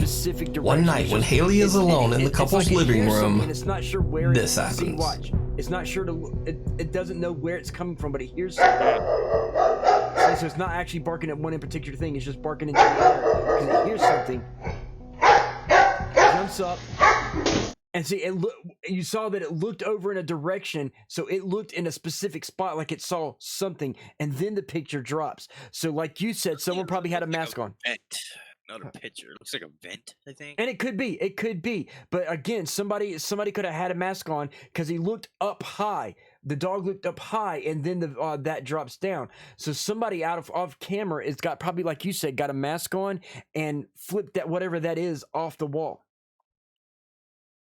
Let's see, Cellcat says, my parents have 5 dogs. They always run like that when something suddenly falls or when somebody walks into a room wearing a hat or dog. Exactly. Just like Onyx Demon said. Exactly. So let's go ahead and continue. This is just typical fucking derp dog. Exactly. A dirt dog. I like it. A dirt dog.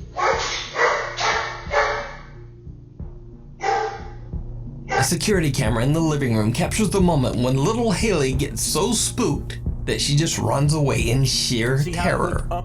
Now first, unexplainably, the dog starts to bark at something we can't see. She then hops onto the couch, but something catches her attention on the back wall. Suddenly, she vaults off the couch in an absolute panic, running so fast that she slides across the floor and crashes into the living room wall. As she runs, it's debunkable other than that it's fake.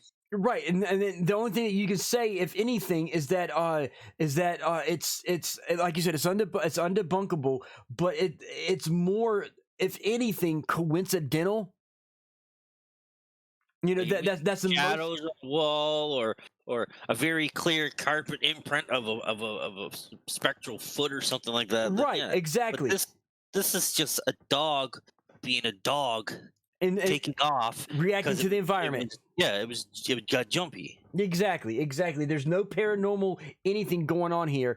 She ran before that hit the ground. That's exactly what I said, Hell Monkey. I actually said that if it falls after she'll get on the couch here. She looks up to the top off camera, up in this area where this arrow is. She looks up in that direction, not where this red arrow is. Then she takes off once she turns before she jumps down, because there she is right there. She turns. And then it drops, and then because see how it's not even finished dropping, it's right here, and the dog is already here, so it drops well after the dog is spooked and runs off. So yeah, she runs before it hits the ground. Exactly. The vent cover can be seen falling to the floor at the same spot where the dog had been staring. Now, it's certainly possible that the vent could have fallen from the force. Real hard jump though. Look, watch. When I knocked it. Hold on, wait, hang on. Let's see, and the couch slammed into the wall, which could have vibrated it off. Exactly. Listen, guys, Yep. But I'm gonna slow it down, guys. Watch this. I just saw something. Hopefully you can catch it too. Let me back it up a bit, and I'm gonna slow it down. And this is gonna be super slow here. But watch the shadow area. See where this shirt is here, and this triangle shadow is. Watch it really, really good. Sitting on the back wall. The dog was suddenly she vaults off the couch. Okay, so did you see it right here? Just after this falls, there's a shadow right here.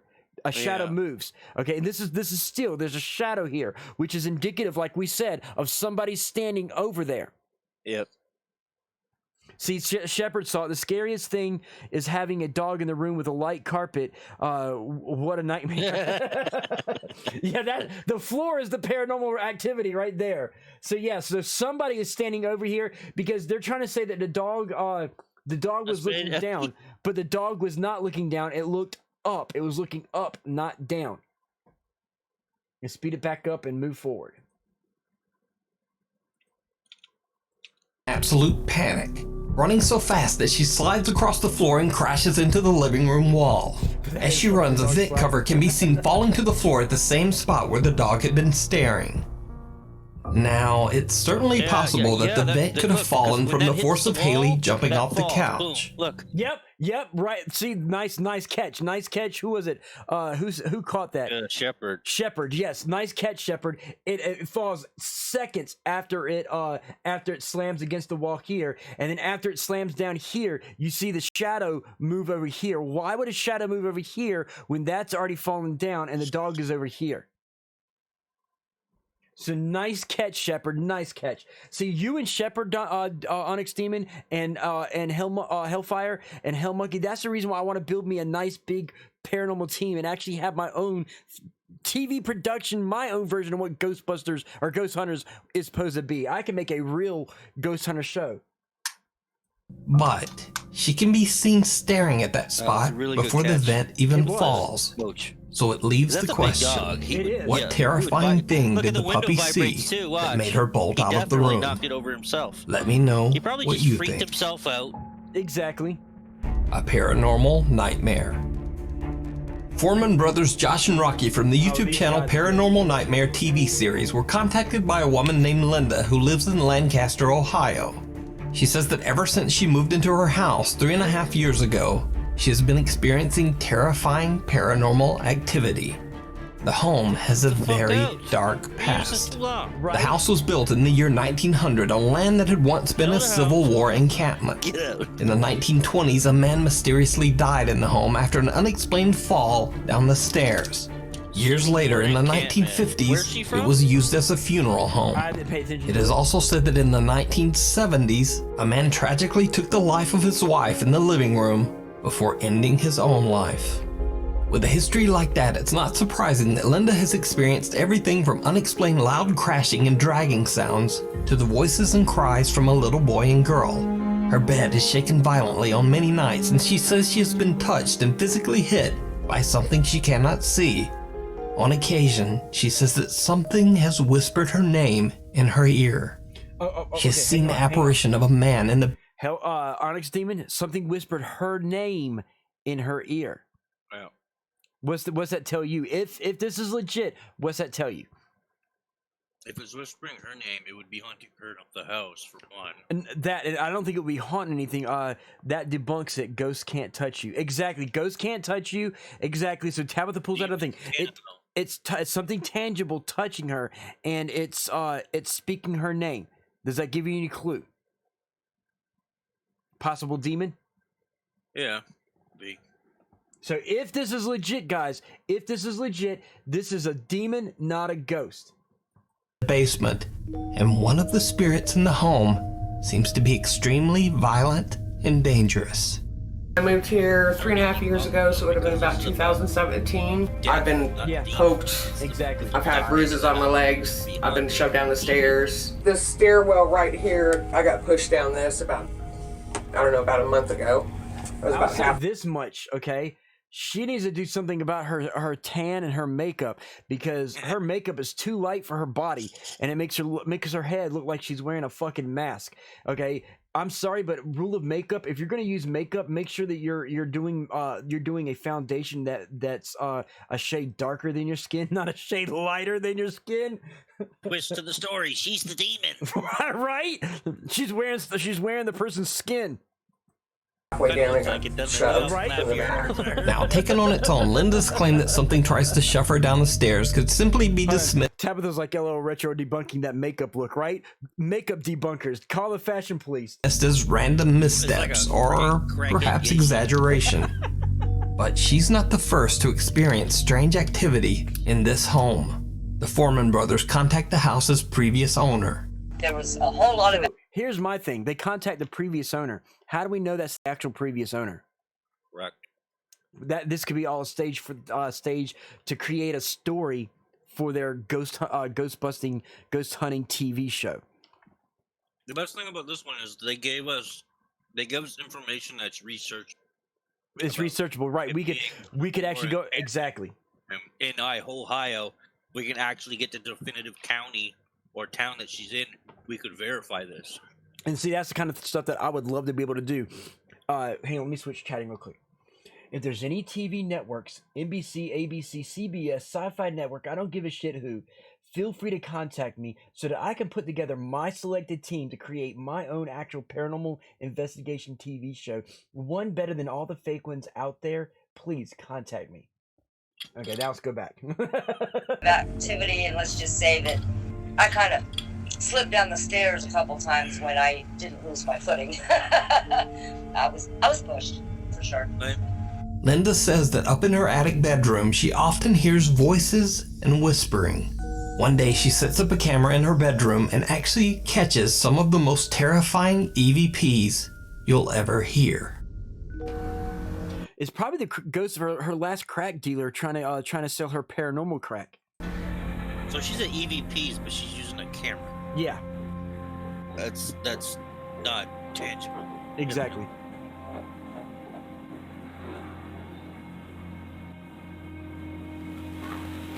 Oh. Look. Okay. One sec real quick. LMA, her last crack dealer. I'm dying. Okay, this hopefully you'll be able to understand this. Now, if she wants to stop falling down the stairs, maybe she needs to stay off the moonshine. Hey, I know, right? I know how that moonshine will mess you up. Trust me, I chugged it on my birthday. Now, Demon and Hell Monkey, I want you guys to watch this. Okay, you two, both of you should be able to catch this. I'm going to slow this down, but pay attention to the static. Pay attention to the static. Oh, I've already seen that. That's just electrical. The camera in her bedroom and actually catches some of the most terrifying EVPs you'll ever hear. Now remember, this is a digital camera she's using, not a old VHS camera. Okay, a digital camera. Do you think it's a filter? Just watch. Where the fuck is she going? Is there a room? I don't know. I'll get to that in a minute. That's something else I want to get to. It's a loft type thing, so she's going downstairs. I'm gonna pause the static when it comes up. That's the reason why I got it going slow.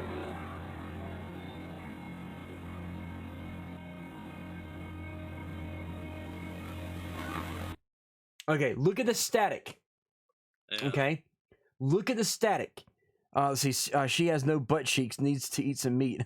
Plot twist. She's the ghost. Okay, remember this is a digital camera. Right. Okay, a digital camera. You just debunked it. Say it again. You just debunked it. Right. This static is not from a digital camera. Digital cameras. It would be pixelation, not there static. you go. Pixelation, not static. Exactly. This is a freaking overlay that the guys creating this TV show probably set up, threw an overlay over it so they can make it like something's going wrong with the camera. This is a here, guys. Let me show you. Hang on. Let me show you something real quick, guys. This is why I do it this way. Digital.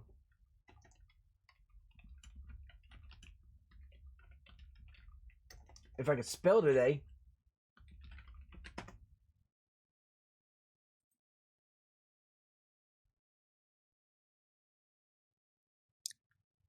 You would this is a little far-fetched of it, but this is similar to what you would damn it, that ain't what I want to do. Well, that's exactly what you would see in pixelation. To some degrees, yeah. It would start to look something like this, guys, right here. If this was real, you would, with it being a digital camera, it would look something like this. This is digital distortion. Okay, if there's going to be any distortion in a digital camera, it would be pixelated, digital pixels, not static. Old school CCTV cameras, which let me show you what the difference is. CCTV cameras.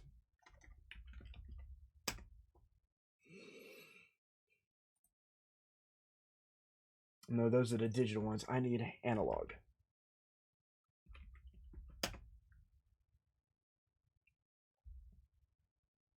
Those are digital. Those are digital. I need an analog. Okay, here we go. These right here, guys. These cameras right here that you're seeing over here. This is an old school analog, not digital CCTV camera. It is the analog cameras that would get static, not new digital cameras. So that right there debunks that straight out the freaking gate. Let's go ahead and find what ghost she gets with this, guys. Oh wait, gotta put the speed back up.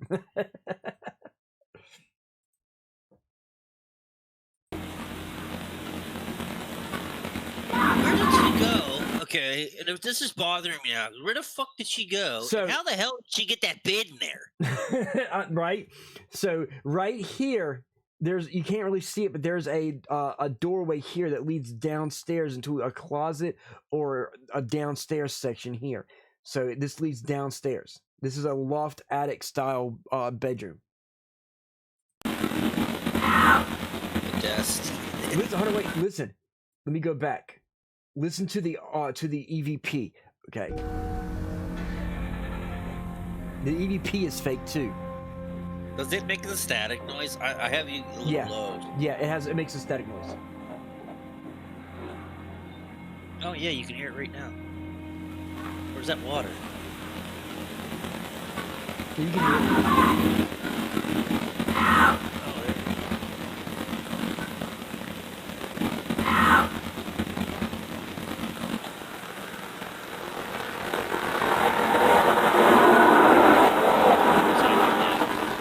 Right.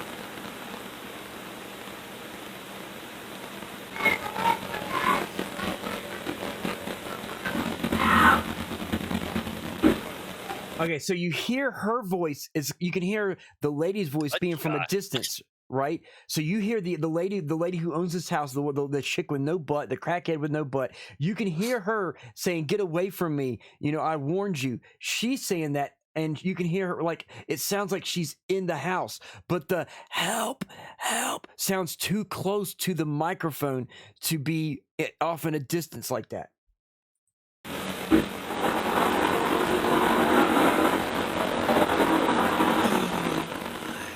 Yeah, right. Josh and Rocky Foreman go to investigate the old home in hopes of capturing even more paranormal evidence and to help Linda with the aggressive and frightening paranormal activity in the home. Throughout the investigation, Josh and Rocky hear and capture very bizarre sounds that they can't explain. I mean, is there anyone in here with us? It looks really believable because the EVP would have been whoever's hunting. Right. Someone just moved right behind me. She's being injured, which is indicative of demons, not hauntings. Not haunting ghosts, correct. So those clash, which means it's immediately debunked. Oh, right here. Loud banging right next to me. The two brothers capture the loud sounds of knocking and unexplained banging, but eventually things start to get a bit more physical. What? Hold on. Something just touched me. Where at? Right on my elbow. Felt like cobwebs. Just brushed up against me. Did you touch Rocky? The guest bedroom is said to be one of the most supernaturally active rooms in the house. So Josh decides to lie down on the bed to try to provoke the ghosts that haunt the house. It seems that he did provoke something. He provoked something. Man, it feels cool around here. I mean, my... Whoa. I mean, my... Whoa.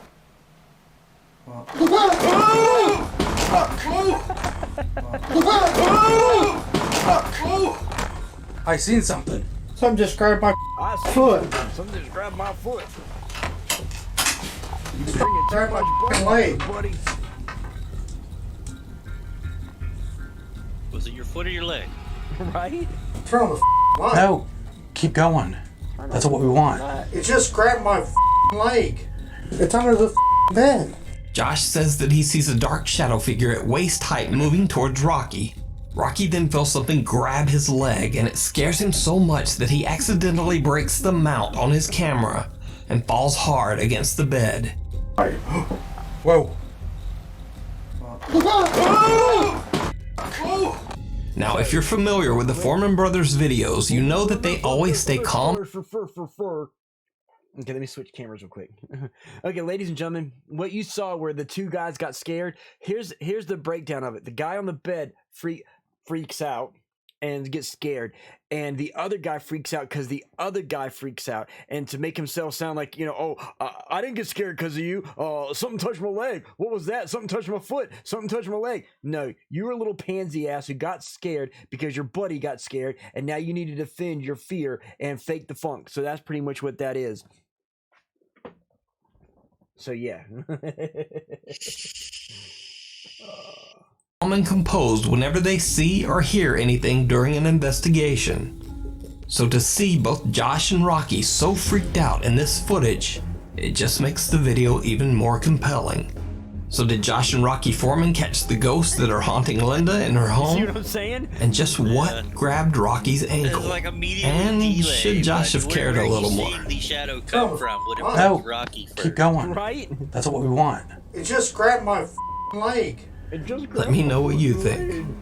You can watch this full video and many more great supernatural investigations over on their YouTube channel, Paranormal Nightmare TV series. See, you know how you see some rednecks and Deliverance are like, you got some pretty lips, right? They're the guys that when they see a ghost, you got some pretty ectoplasm. Hide and seek. Popular Spanish YouTuber and paranormal explorer Ricky Velasquez frequently does live streams while exploring allegedly haunted locations in Mexico. In his live stream, Ricky and his friends Nazi and Eliza are exploring a haunted house in Ciudad Guzman, Mexico that is said to be inhabited by the ghost of a little girl. But Ricky believes it's possible that this little girl spirit might not actually be a little girl at all, but something else. Something dark and sinister. When Ricky tries to provoke a reaction by asking the little girl ghost to play hide and seek with them, things quickly take a turn toward the very bizarre. So here's my thing. You notice how his infrared has blue? Yeah. I've never seen blue tinted that bad. Never like that. Ahí estamos en el It would espejo. be good though for seeing like. Estamos en la casa de la niña. Oh yeah, oh yeah. ¿Qué fue ese ruido?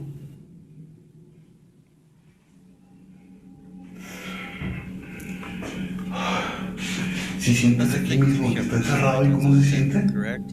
Vamos a jugar a las escondidas, niña. Die. Are still considered innocent.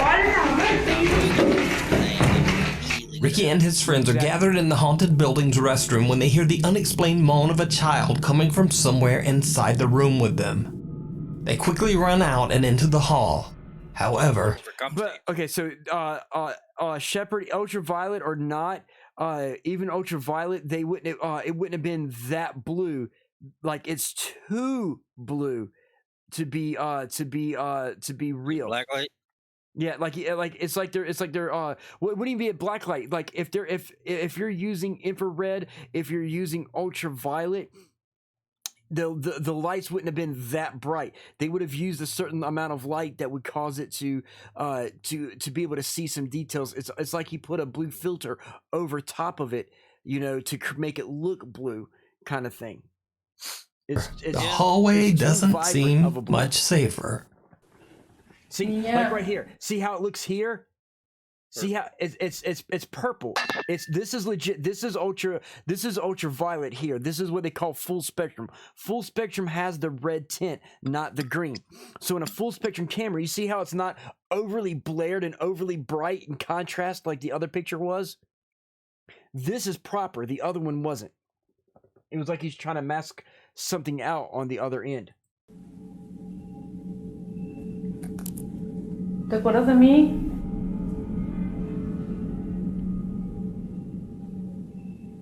Hola.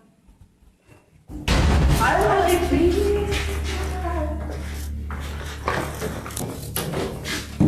so far disembodied sound. The group is spooked when they hear a loud, unexplained bang. Now they run right back into the restroom. After taking a moment to calm down, they continue their investigation. Ricky looks into the bathroom mirror and captures something absolutely chilling. Niña.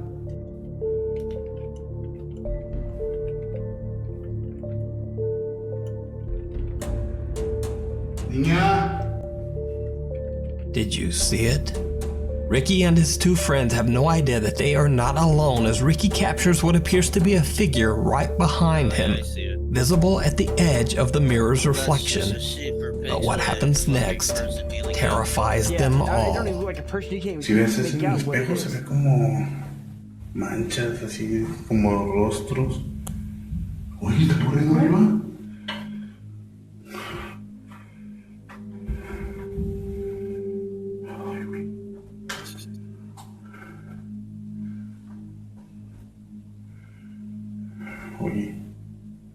Oye, ven.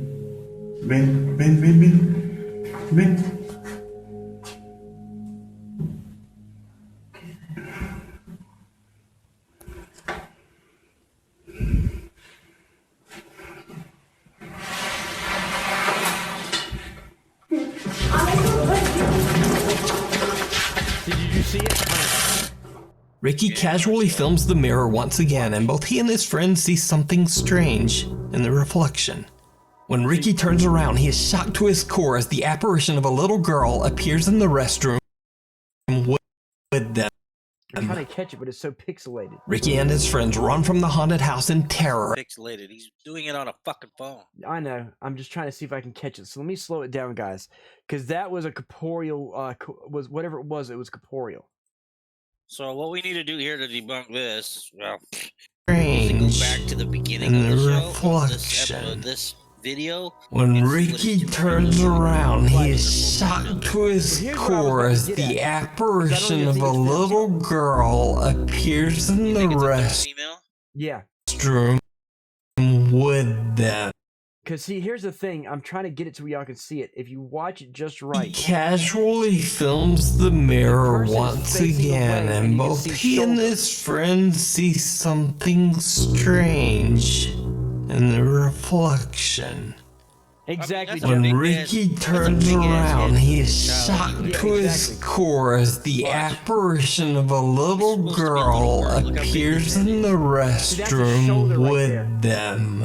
Oh, it's the top of their head. But look. Ricky and his friends He's got run breasts. from the haunted house in terror, and the live stream It's very fake. It's too corporeal for it to be a ghost. Yeah, I know that, but Oh no! I'm going because there was a slender female with him that had hair similar to that. yes. I'm gonna try to find that for you real quick. Let me put the speed back to normal. But you are right. Let me find the picture of his friend.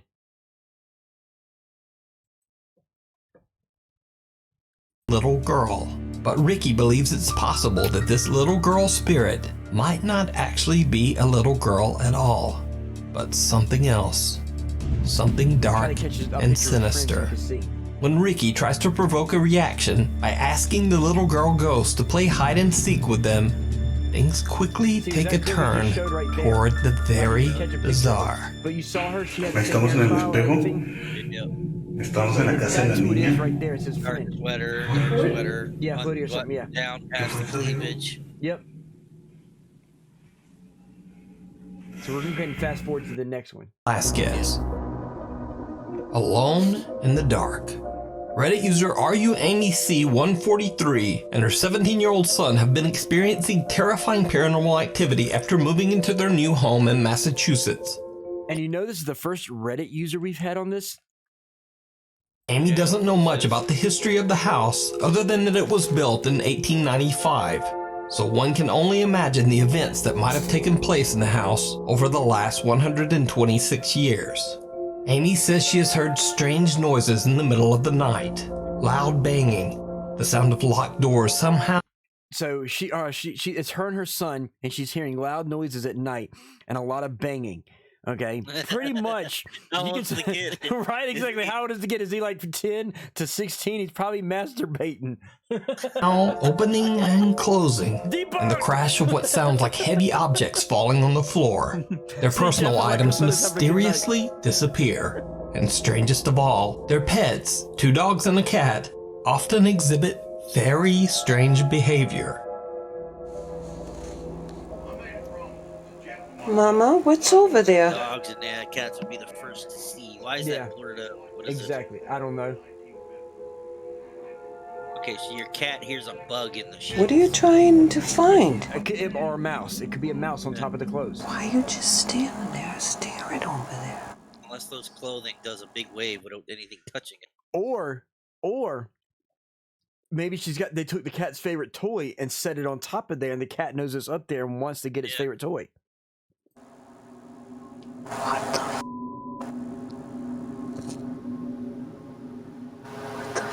f is she trying to get?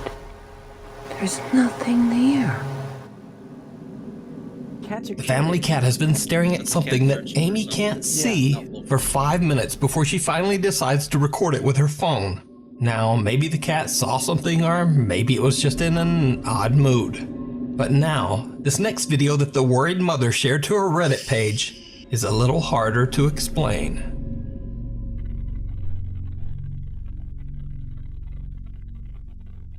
What time does that say? It says 23, 25, 26. So it's 11:25.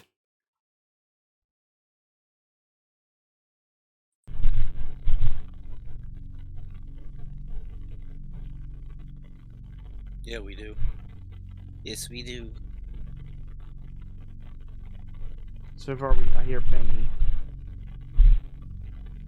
Now they're saying it's footsteps. It doesn't sound like footsteps. It sounds like something's kicking something.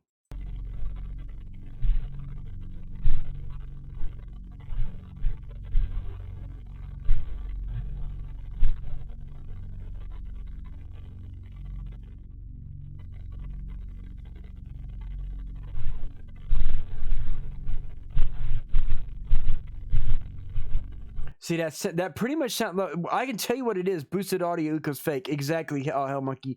But what it sounds like is it sounds like It sounds like a washing machine or a dryer, which means her son probably has a girl snuck in there, and he's probably banging her on the washer or the dryer. Can I ask you something? Because you know about this. Yeah. That camera's pretty decent. It's not the greatest one, but that audio recorder there, that looks pretty like a pretty fucking expensive one. Eh? It is. That's a Zoom H2. Yeah. See, So watch this. Hang on. Look.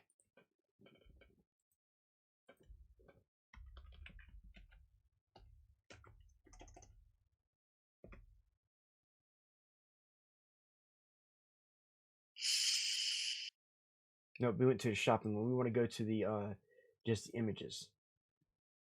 So the recorder that she has is let me find it.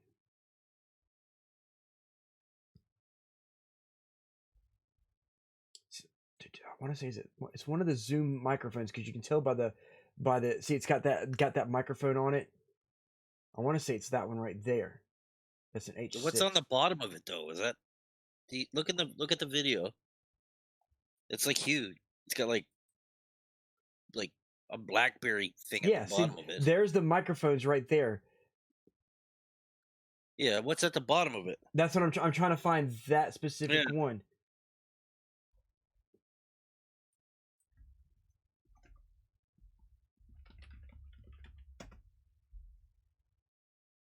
There's one that actually has a text thing at the bottom, and I'm trying to find that one. Oh, it's called a text conversion. Yeah.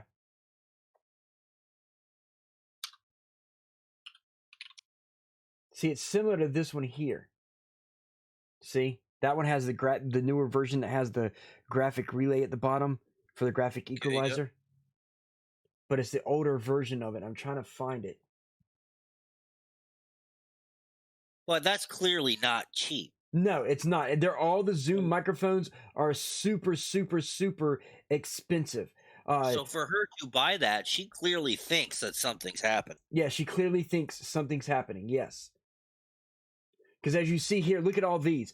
200, 100, 300, 600. All these are in the hundreds for the Zoom microphones. See? So she's spending a lot of money on the microphone. Just wanted to get that out there. Yeah, oh yeah. You can hear the sound of someone walking around in Amy's bedroom, even though she is completely alone in the house and fast asleep in bed. Amy caught this recording using a night vision camera that she set up in her bedroom. She has another camera set up just around the corner, filming the living room and hallway. Cut to another night, and this time the second camera captures something truly disturbing.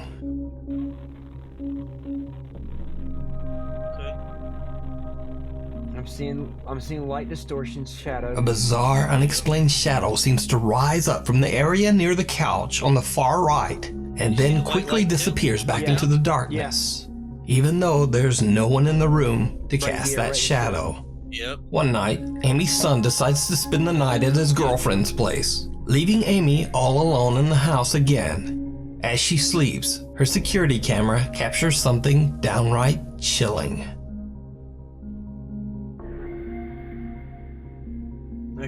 Okay, right at the door, I see it.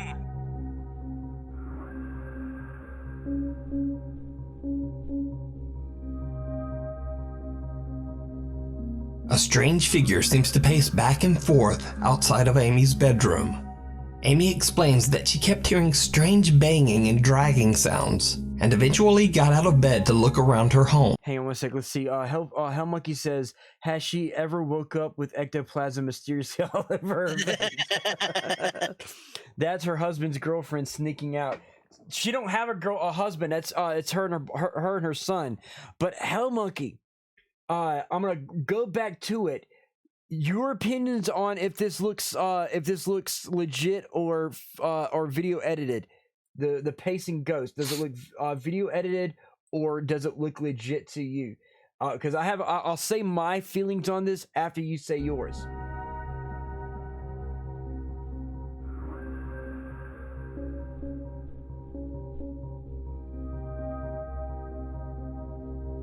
A strange figure seems to pace back and forth outside of Amy's bedroom. Amy explains that she kept hearing strange banging and dragging sounds, and eventually got out of bed to look around. It's really short, exactly.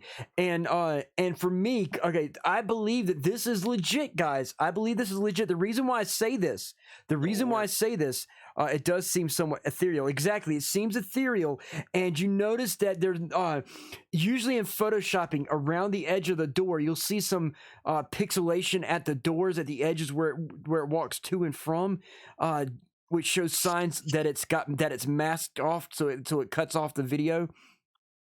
And it's not having no distortion at the door to indicate that they're using film editing software on it. So I'm starting to think this is legit, guys. Around her home, she found nothing. But when she checks her camera's recorded footage, she is shocked. What is especially creepy is that Amy says that one direction the figure is pacing leads directly into a wall. Amy shares on her Reddit page that she's worried for her 17-year-old son and is only sharing these videos to get answers and hopefully help. As far as I could find, Amy has never posted any supernatural content to social media before these videos. See? So here's the thing: if she's getting that expensive gear, and she honestly believes something's happening, okay? Because she's not. If you notice too, when she's sleeping, she has her eyes covered and she has cotton in her ears. Right, so she can't hear nothing. Exactly. So that's indicative. That would actually that's like a minor detail that people wouldn't even think about. So yeah, I actually think that is legit. And this is actually the first Reddit user that we've. I don't know why I'm talking to the microphone and you're in my ear. I do it all the time. But I honestly believe this is legit, guys.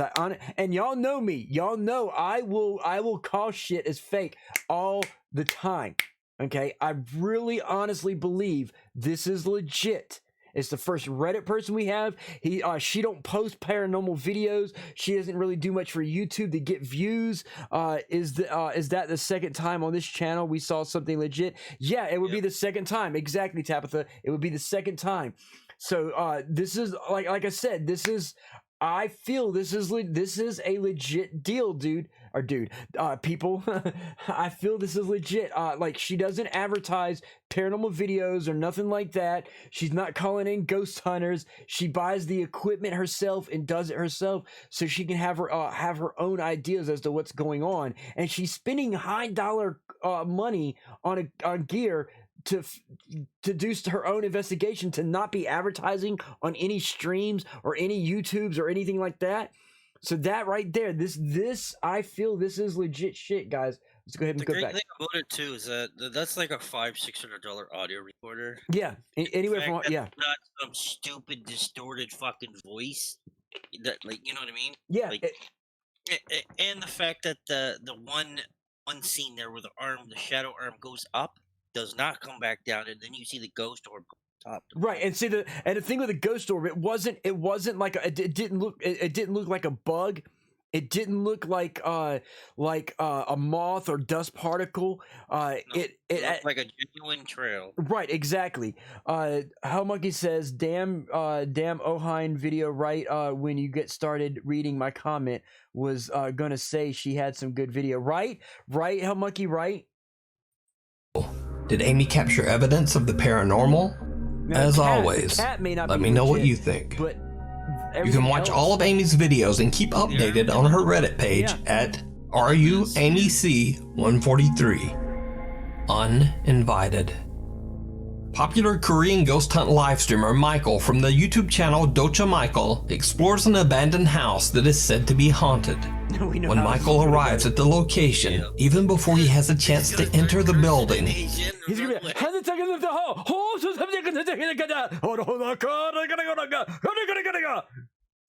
strange things start to happen. And yes, ladies and gentlemen, I was actually speaking in Thai. Okay, look at that, please. Well, it was moving on one fucking wheel. Well, Wow. That's a string. Wow. Wow. Wow. Towards him. Wow.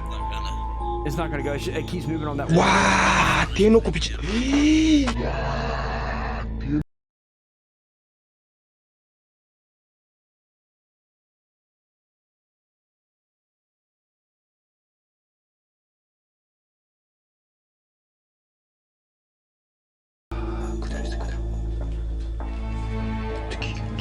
Where's he at right now?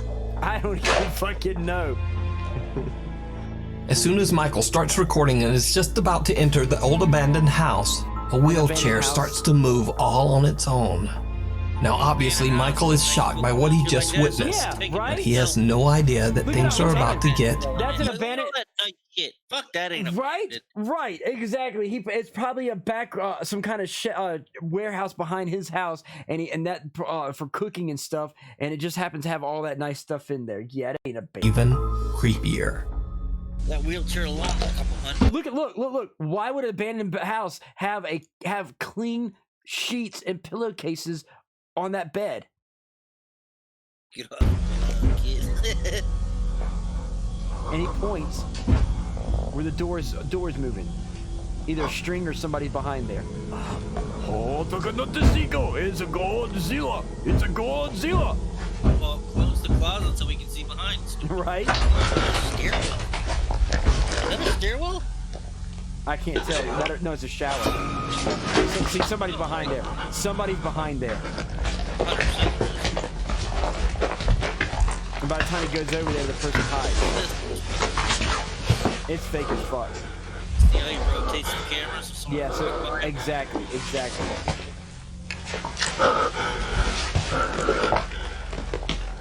Something seems to pound on a door, catching Michael's attention. Then the door suddenly swings open on its own. Creepiest of all, whoever or whatever was pounding on the door seems to be hiding behind a curtain and quickly moves away. When Michael runs over, there's no one there. Just an empty room. Later into the investigation, Michael finds a mirror. Look, and here's very weird, shit. Very fast. Fuck. Hang on. Oh, you messed up. I know. She is shocked. I do it every Chance time. to enter the building. Walks in to dress as. Wow. What's up, horoscope? What's up? Wow. Tiene ko picha. So there was a lot of makeup in the room too. So a female lived there.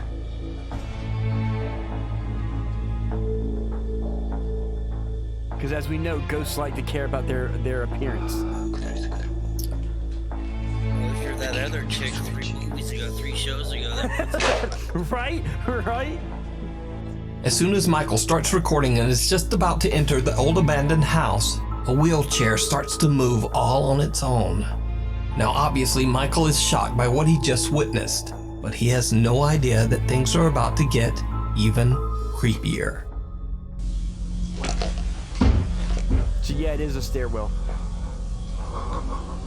yeah, you see it too, right? Yeah. It goes up. It goes up, and that's a door to it. That's open. The door's open. Yeah. And the person shuts the door. Yeah, someone pushes it. I want to see if the curtain moves when the doors get pushed. That's what I'm looking at. Yep, it did. It moves. See, there's a hand. There's something right there. And it moves that way. It moves up at the top.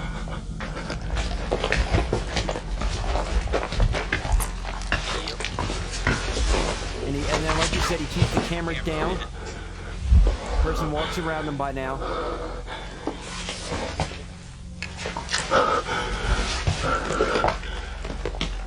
Something seems to pound on a door, catching Michael's attention. Then the door suddenly swings open on its own.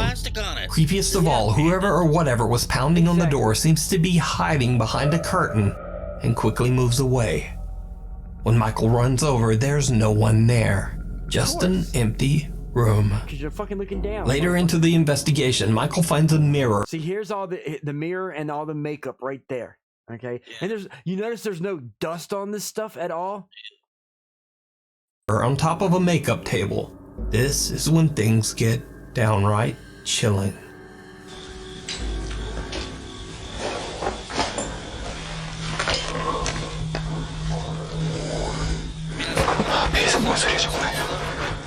Said it again. Why haven't any? I do see some dust and stuff, but if this was abandoned, this place would have been looted to the tens. Oh yeah, and what it is, it's not abandoned. It's probably like he had an old grandma or something like that, and it's her apartment. She passed away. They probably just left it. It's got like a few, like I would say, because you can see a little bit of dust right here.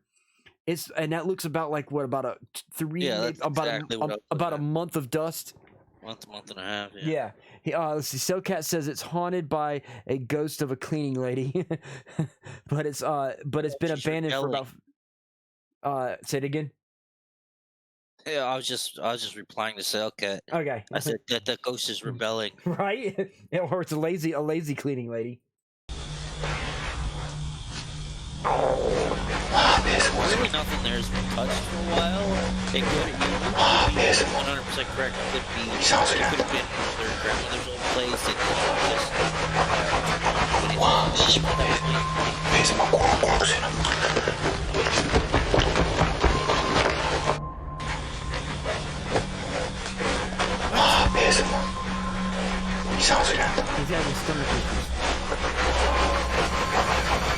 legs. Okay, so there's legs in the mirror. There's legs in the mirror right here. Oh, okay, yeah. And it's walking past them, and they're corporeal legs. Commander, hang on, let me allow this. Commander Shepard says fapping. The cleaning lady got just needs lemon pledge to pass to the afterlife. But yeah, the legs are clearly corporeal legs. So the person who's moving around is walking by, because you notice that he's looking down at his feet and he's not looking up to show the head of whatever it is, just the feet. Again, camera down. See, there goes the legs right there. You can't see what's above, just below. Why is he aiming at his feet?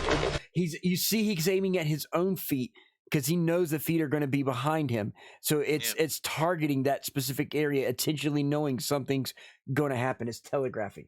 And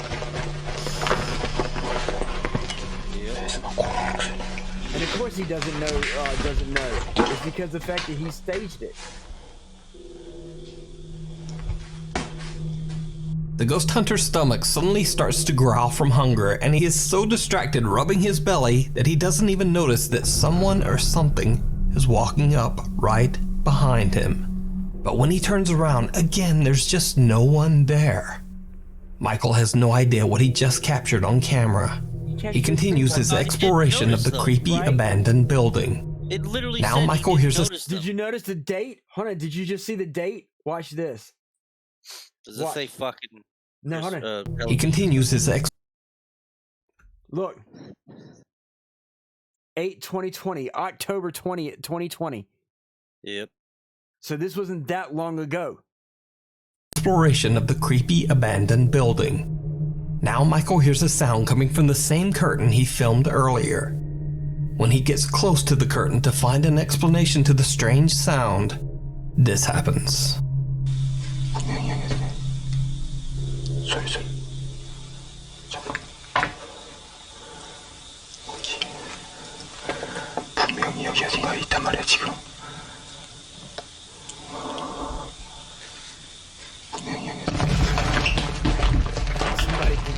Something seems to punch at Michael through the curtain. So here's the thing, that right there lets us know everything he points at is moves. Is he a Jedi, right, Tabitha? Here's the thing. The hand pushes at him, okay? We already know for a ghost to be able to manifest the energy to push that curtain with that intensity right there, we know that's fake as fuck, Onyx Demon. Because he would have his phone or whatever he's recording from would shut the fuck off because it would drain the battery from his phone or his camera or whatever the fuck he's recording from. It would completely shut off and he wouldn't be able to record it because it needs to draw fucking energy. Haven't we seen one of his fake videos where, yes, Tabitha, we have me and Hellfire were joking, or me and Hellfire, I keep calling you Hellfire. Me and Onyx Demon were hang on. Okay, me and Onyx Demon were actually joking him earlier about oh my god,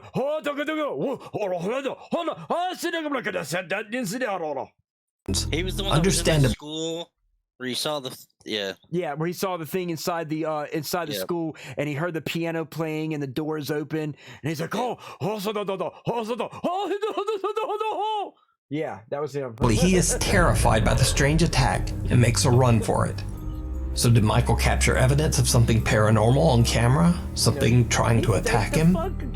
Or is it all just an elaborate hoax? You decide.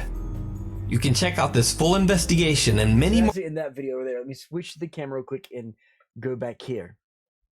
So let's do some stuff. I'm gonna do.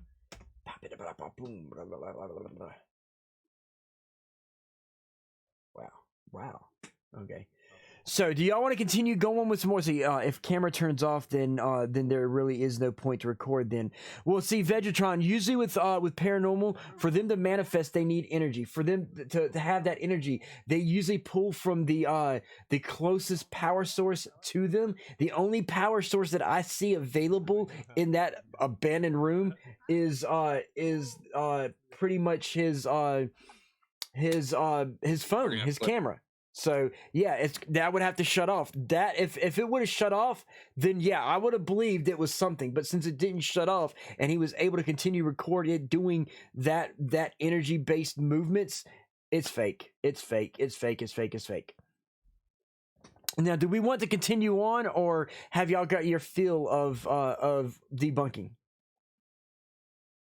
I'm down for whatever. You're down for whatever. I mean, we got a fucking real one here today. Right? I know. I'm excited. I'm excited for sure. So the reason why I asked is... two out of what? 200, 300? Yeah, right? Right? Maybe 500? I don't know how many I did. I need to start keeping track of how many I've done. Shit. But these next set of videos are 5 more videos that come from a different source.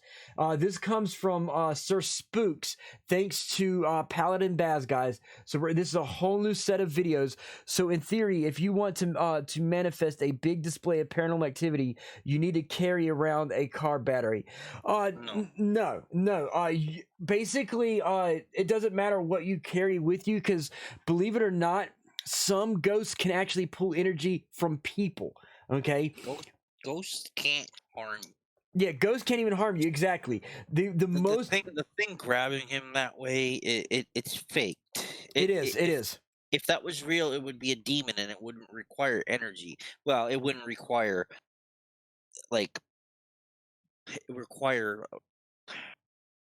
It would require a lot of fucking power. We're talking not even electrical power. We're talking people power. Well, ghosts for energy would feed off most things, you know. Yeah. Battery sources, all the things. Demons get their energy via emotions, breaking you down as a person. And with the manifestations for ghosts, it's usually a visual manifestation, as in an apparition, not actual physical, tangible, not moving objects. You know, they would represent in a transparent form. They would manifest in audio things. They would manifest in sounds and temperature changes. For them to require to move an object or touch an object, like literally, they would have to that car battery would allow them to do a little poke. Okay, if they drained a car battery, they could poke you. That's the most that they would do. So for them to go out and do something like that, they would probably need 12 car batteries. They need probably more than that, because there's very few type of ghosts that we know of that actually physically try to communicate, and there's the messenger, which is going to tell you of bad news or good news. Yep. And then you have the floor walker. Or you have the only two, and they're not physically going to harm you. They're going to try to communicate with you in ways that you may not understand. Right. It's your intelligent haunts. They're trying to communicate to you to tell you something's going to happen. And if it's not an intelligent haunt like that, then it's going to be your residual haunt, which is it's just looping over and over and over again. Basically, you are not.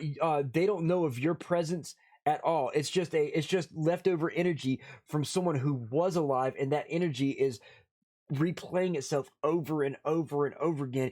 It can't move anything. It doesn't even know your existence. It's not real tangible. It's just a replay of it's like a VHS rerun of a once living person, and their energies are just on a loop. So Vegatron, yes, demons are from another dimension, as we mentioned earlier, or plane, or realm, or whatever it may be. The chances of them trying to cross over and possess or harm you is near impossible. Yeah. The ones that are already here are the ones that are going to manifest to you. Because ones that are here, ones that are stuck here, ones that might be trying to get back, or ones that want to stay here and gain more energy by breaking your body down. Yeah, so pretty much what that means is like what he's saying is the ones that are already here, they're going to try to possess certain people that they know can wear them down, because once chances are these are people that are already worn down through life. Exactly, life issues, anxiety, psychosis, whatever.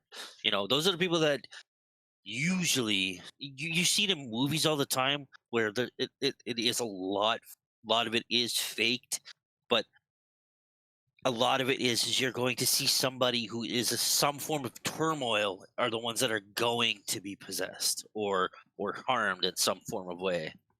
Right, and so basically with the demons, basically what they're going to do is the demons that are here are going to try to possess one person, and by possessing that person, they wear them down to where they allow another demon from another area to come in and possess them, and it's how they bring the other demons through that worn down person they possessed.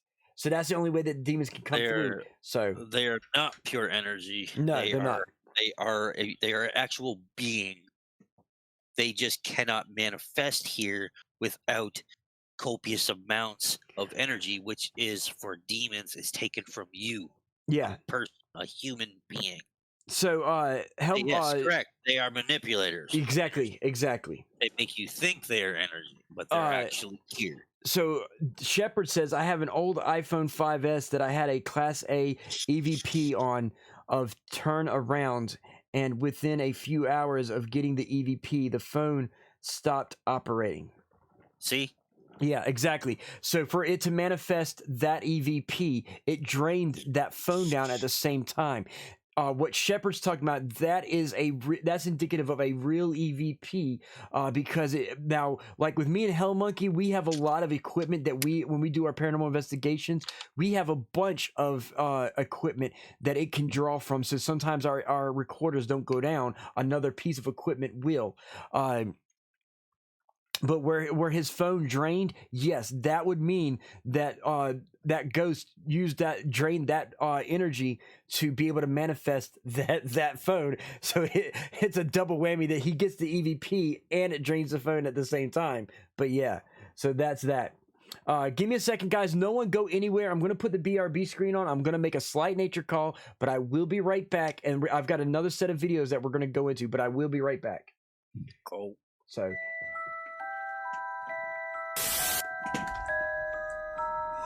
Fire in the nose. Oh. Another stash. Books to read. Nuka-Cola, different ones there. My bobblehead stash. I literally just came back. When you came back with you having done that, with the double in my nose, so make sure you get this clipped. Somebody needs to get this clipped. My belief is definitely not. burning right now. My belief is that most people are non-believers, just don't want to believe. So it's something that twists their perspective. So they're there, but we just can't see them.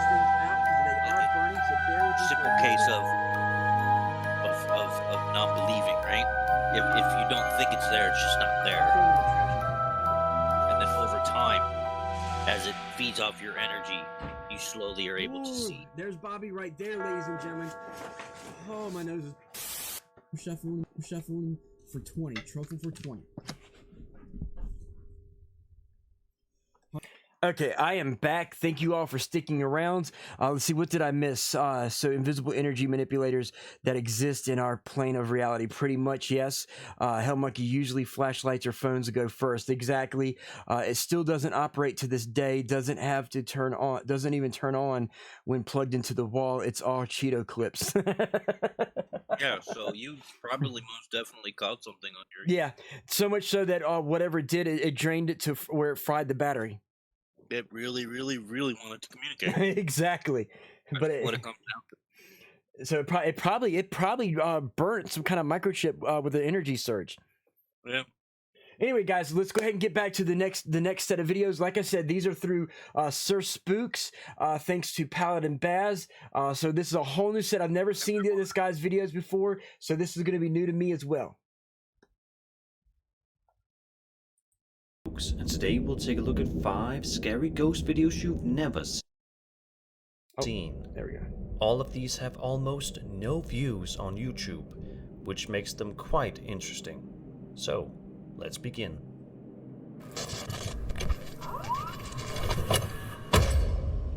This clip from the YouTube channel Pure Paranormal may be very short in nature, clocking in at a mere 20 seconds in total, but trust me, that's more than enough time to give you the creeps. It's fascinating that the video only has a little over 1,700 views, considering how genuinely creepy and off-putting it is. In the video, we follow some paranormal investigators as they walk around an eerie abandoned house that has all the lights off. The 2 investigators make a little bit of small talk for a while, but something happens when the man filming walks into the basement of the house. Watch and listen to this. Look, we got chairs in here. Yeah, we can get comfy and do a K2 or whatever, do a EVP session. Yeah, we can get comfy and do a K2. Look, we got chairs in here. Yeah, we can get comfy and do a K2 or whatever, do a EVP session. Look, we got chairs in here. Yeah, we can get comfy and do a K2 or whatever, do a EVP session. Yeah, we can get comfy and do a K2. Look, we got chairs in here. Yeah, we can get comfy and do a K2 or whatever, do a EVP Now, session. for me, I don't know. Did that sound like a child to you, or did that sound like somebody trying to do a Mickey Mouse impersonation?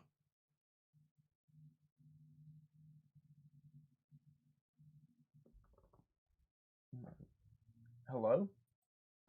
I'm back. Sorry. Okay, so did you get to see what I was showing? I did not. No, I had to get Okay. up. The child saying good morning, someone's voice acting. Right, so I'm gonna play this back for you. It's an EVP. It's like a few seconds long. They're saying that it sounds like a child, but to me, it sounded like an adult impersonation. Exactly. To me, it came off like someone doing Mickey Mouse, which is more like hello everybody, this is Mickey Mouse. So we're getting the ghost of Mickey Mouse, everybody. That's what it sounds like right there. But watch and listen. Let me get it back to just The house. Turn it up. Watch and listen to this. Look, we got chairs in here. Yeah, we can get comfy and do a K2 or whatever, do a EVP session. Yeah, we can get comfy and do a K2. Look, we got chairs in here. Yeah, we can get comfy and do a K2 or whatever, do a EVP session. Is it saying Look, welcome we got home? chairs in here. Yeah, we can get comfy and do a K2 or I whatever, can't make do out a what it's EVP saying. session. Yeah, we can get comfy and do a K2. Look, we got chairs in here. Yeah, we can get comfy and do a K2 or whatever, do a EVP session. That could just be a fucking in-heat cat. It could be an in-heat cat. It could be a person doing a Mickey Mouse, trying to do their impersonation of a child. Let's see. Hell Monkey says that's a good one. A lot like the one I sent you, Surf. If it's fake and the voice does warble, it edited over the audio, but done well. And see, like Hell Monkey, the one you sent me sounded really good. This one, I swear does not sound like a kid. It sounds like someone impersonating a kid, and that's the reason why I feel that this one's fake. Whether it's recorded at the time or after, that I can't tell. But it is a person doing an impersonation of a kid's voice. The strange voice that you just heard sounds as though it belongs to that of a ghostly child that is potentially lurking around in the basement. Considering the fact that none of the investigators reacted to this voice, it's safe to assume that they just didn't hear it at the time. But they were definitely in for a terrifying surprise when they got back and reviewed the footage later on. Yeah, we can get comfy and do a K2 or whatever, do a EVP session. So I can't really. So, ladies and gentlemen, let me switch real quick. Ladies and gentlemen, here's the thing: in our studies in paranormal investigation, there is a difference between ghost hunting and paranormal investigation. In paranormal investigation, I have a rule. And most of all my regulars know this. If you're new to my stream, I'm about to teach you a rule that I go across to everybody. If there's a doubt, Onyx Demon, throw it out. Throw it out. If there's a doubt, throw it out. So with that EVP, there's not enough detail, not enough information to make an ascertain as to if it's fake or if it's real, if it's somebody doing an impersonation or what. There's not enough information and there's doubts. So if there's a doubt, throw it out. It doesn't count to me. It's not paranormal. It's nothing to me. If there's a doubt, throw it out. So yeah, Shepard said it looks like an audio device with 3 lights on the table. Yeah, it does. It does. But so pretty much, like I said, if there's a doubt, throw it out. That's one of my biggest things, because here's the thing: when you go to try to do paranormal investigation and you don't have enough information and credibility and details on the material that you have, okay, plain and simple, you're the major people that's like, oh, this is legit. You know, your skeptics are going to eat you alive. They're like, oh, well, it's this, and oh, well, it's that, and they're like, how do you know it's not somebody faking it? How do you know they're not making the same thing and they know what they're doing? You know, you have to have viable proof to show, okay, here's this, we're all here, there's this, there's that. You have to be able to cross your I's and dot your T's, okay? And yes, I know I said that wrong. I did it on purpose. You're supposed to dot your I's and cross your T's, but I'm doing things for a specific reason. You have to make sure you have undeniable evidence, okay? So if there's a doubt, throw it out. Let's go ahead and move back on. A YouTube channel known as Anonymous One uploaded a video to their channel on September 19th, 2020 that showcases something very bizarre and downright creepy happening within their home. Because right now the video starts off with a view Say that again? It's only 6 seconds. Yeah, a lot of these are supposedly low view. This guy shows low view stuff. And we know that this YouTube here, the anonymous one, there's a bunch of different filmings of different houses in there. What about dotting the crosses and eyeing the T's? That works too, Baz. That works too. Now, this video here, I saw that they had a bunch of different videos of a bunch of different rooms. So. Yeah. This one here, they're trying to get views and they're not getting the views that they want, or they're actually just documenting stuff that could actually be happening. This one's 50-50 right now. I don't know, so we're gonna see where it goes. This one's black smoke coming from a wall. Yeah. What appears to be the homeowner's living room area, which is being filmed via a security camera. Sometimes in videos like these, you'll see something like a plate being thrown across the room or cabinet opening by itself. But not this one. In fact, this is one video where you genuinely cannot miss what you're supposed to be looking at. Watch this.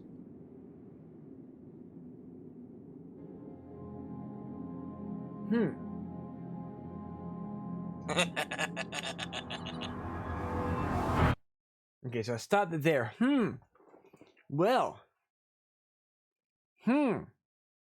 Hell Monkey, I'm waiting. I want to hear from you, Hell Monkey. Onyx Demon, what do you think?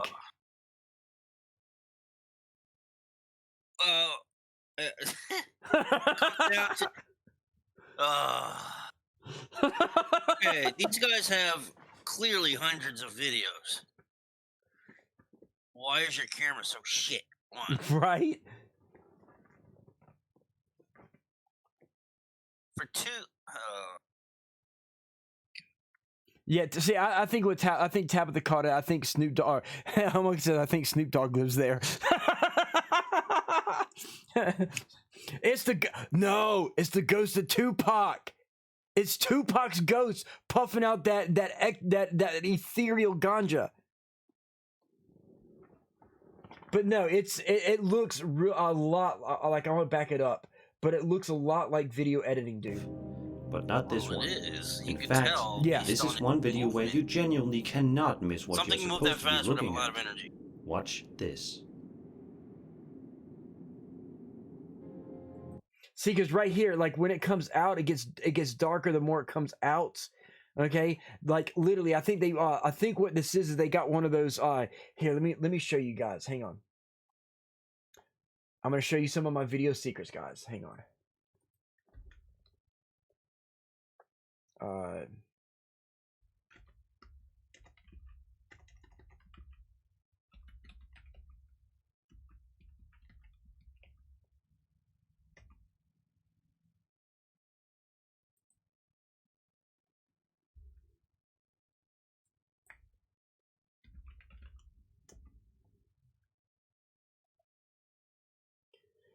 Something similar to like stuff like this. This ain't exactly it, but this just gives you an idea of what I'm talking about.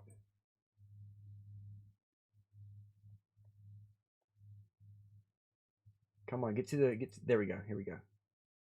So they probably found something similar to this. Let's see. Tabitha's Jeff is Lone Wolf. LOL.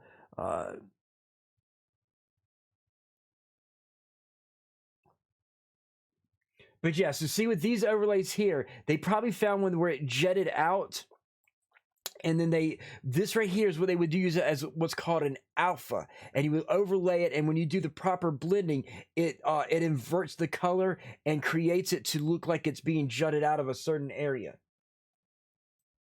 That's what this looks like.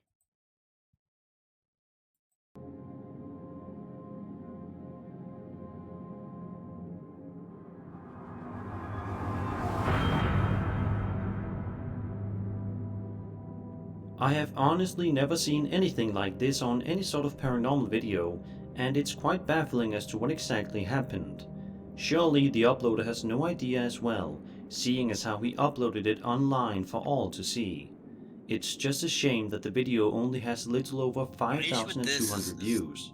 Because the more opinions we have from the public, the better chance we have at getting an answer. If you think you know what happened, It's white. It's clear. It's almost right. transparent. Exactly. Like it's almost invisible. Like something's walking past you or whatever. This is just fucking garbage. Exactly. What I'll do. What happened was digital editing. Exactly, how monkey. What I'll do is next Monday, guys. So next Monday I'll have a video. Let me switch to chatting. Next Monday, I will actually use my video editing to create this, like literally recreate that same video. I will film an area and I'll have mysterious ghost stuff go through and actually, you know, materialize out of the wall like that. I will 100% recreate that same video and let you guys make an ascertain as to the validity of this video. in this footage, be sure to leave your ideas in the comments below. And speaking of unknown entities lurking in the shadows, have you ever wondered if someone somewhere might be able to see your online activity? That's entirely reasonable considering the forces arrayed against your privacy. With a virtual private network, VPN, you can protect your information from prying eyes and regain a measure of privacy online. That is why I happily accepted Private Internet Access VPN as today's sponsor. They are the leading no-log VPN service, meaning they don't log any of my data. On top of that, they are PC Mac editor's choice, which says a lot about the quality of PIA. PIA has unlimited access to almost 20,000 servers in 70 countries, and has dedicated apps for all platforms. I personally use PIA VPN, not only for the safety of my data, but for unblocking streaming services such as Amazon Prime, Hulu, and Netflix US. This way I can watch anything I want without any limitations. One of my favorite features is the kill switch option that disconnects me from the internet without any delay if my VPN connection drops, so that my identity stays secure. And if that wasn't enough, PIA has a 30-day money-back guarantee if you're not happy with the service. By the way, we can now see who's speaking if you would like the same security as me, please feel free to go through my special link down below to support my channel and get 2 years plus longest 3 shameless extra plug months ever. for Yeah, free. it's Just long for a commercial. I'm like, wow, $2.59 really? for a month. Thank you, PIA, for sponsoring I would this be like, episode. okay, done. Let's move on. You must have got paid real well, eh? Right? The Ancient Ram Inn is a historical landmark located in Watton-under-Edge, England. The building is supposed to be a fun and exciting place to go out with your friends and loved ones, but instead, it unfortunately has a reputation for being one of the creepiest inns you can visit. Despite the fact that the inn is still open to this day, yeah, I want to go doesn't mean that visit there aren't visit it any too. potential spirits roaming the halls of the place, as evidenced by this video uploaded to YouTube by a man named Chris Howley, who says that the footage was recorded back in 2006. Man, is there a man in here with us? Exactly, Hellfire. Take a look at the camera bag on the ground near the lower left corner of the screen. Man, is there a man in here with us? It Man, went is up. there a man in here with us? Oh, no, look. Man, is there a man in here with us? See? It goes The up. way it was seemingly there, pulled look, and upward then it goes looks up and very falls. weird and unnatural. You're right. Much like the previous entries on So this it's probably list, hanging by a it's string, a shame that the video and then doesn't it goes even up have and then let go of the 500 string. views. String again, Because exactly, still to this Tabitha. day, Exactly, it it's seems a as string. though nobody can provide a good answer as to what exactly happened in this video.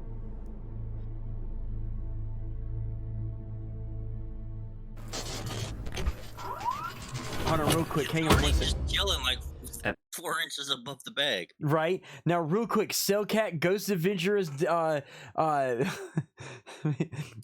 don't like Ghost Adventurers. Everybody here knows I can't stand Ghost Adventurers. It's that time. It's that time, guys. I have to do it. I haven't done it in a long time, so it's that time.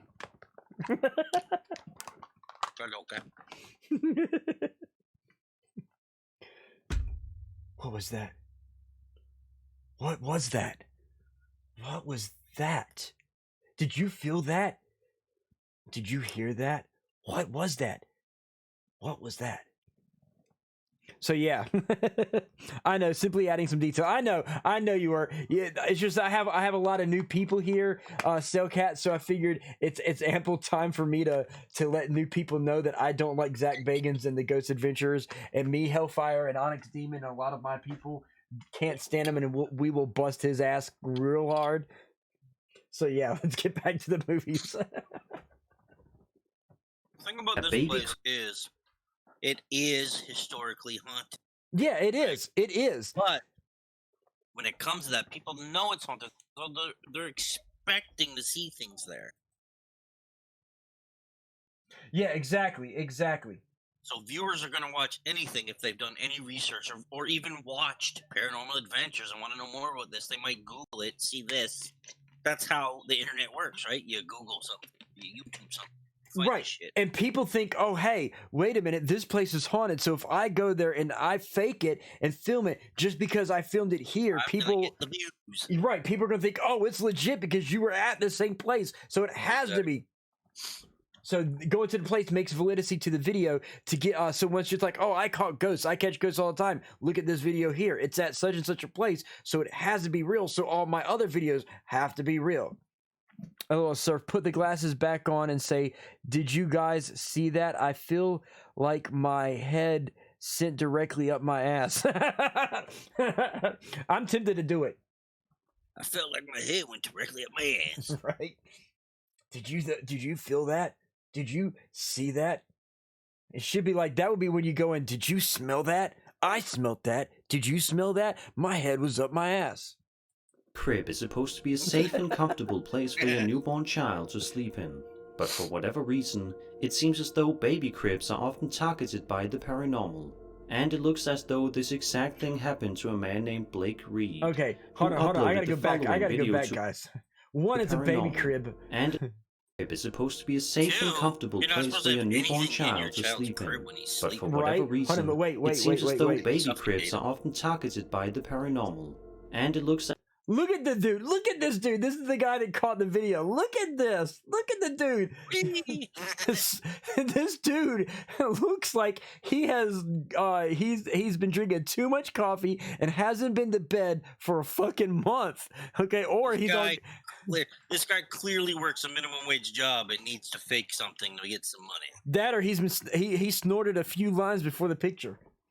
Yeah, Adderall. It's as though this exact thing happened to a man named Blake Reed, Vance Burton, what's who up? uploaded the following video to his YouTube channel in 2020 with a little over 500 Okay, views. so crib moving orb. Okay, we know that when it's an orb, it's either going to be a dust particle or a bug. Look at his other thing. Look at his What other at thing. first- He's gameplay and getting no views. Wow, 40 views for 5 years ago. Destiny. channel Destiny in won of all 2020 things. Dude is with a desperate for little some over views. 500 views. He's lonely. Yeah. What at first looks like an ordinary video focusing on a standard everyday baby crib quickly turns into something quite frightening in a matter of seconds. Okay, so where's the Skeptics will child? surely have a hard Right? time explaining this footage.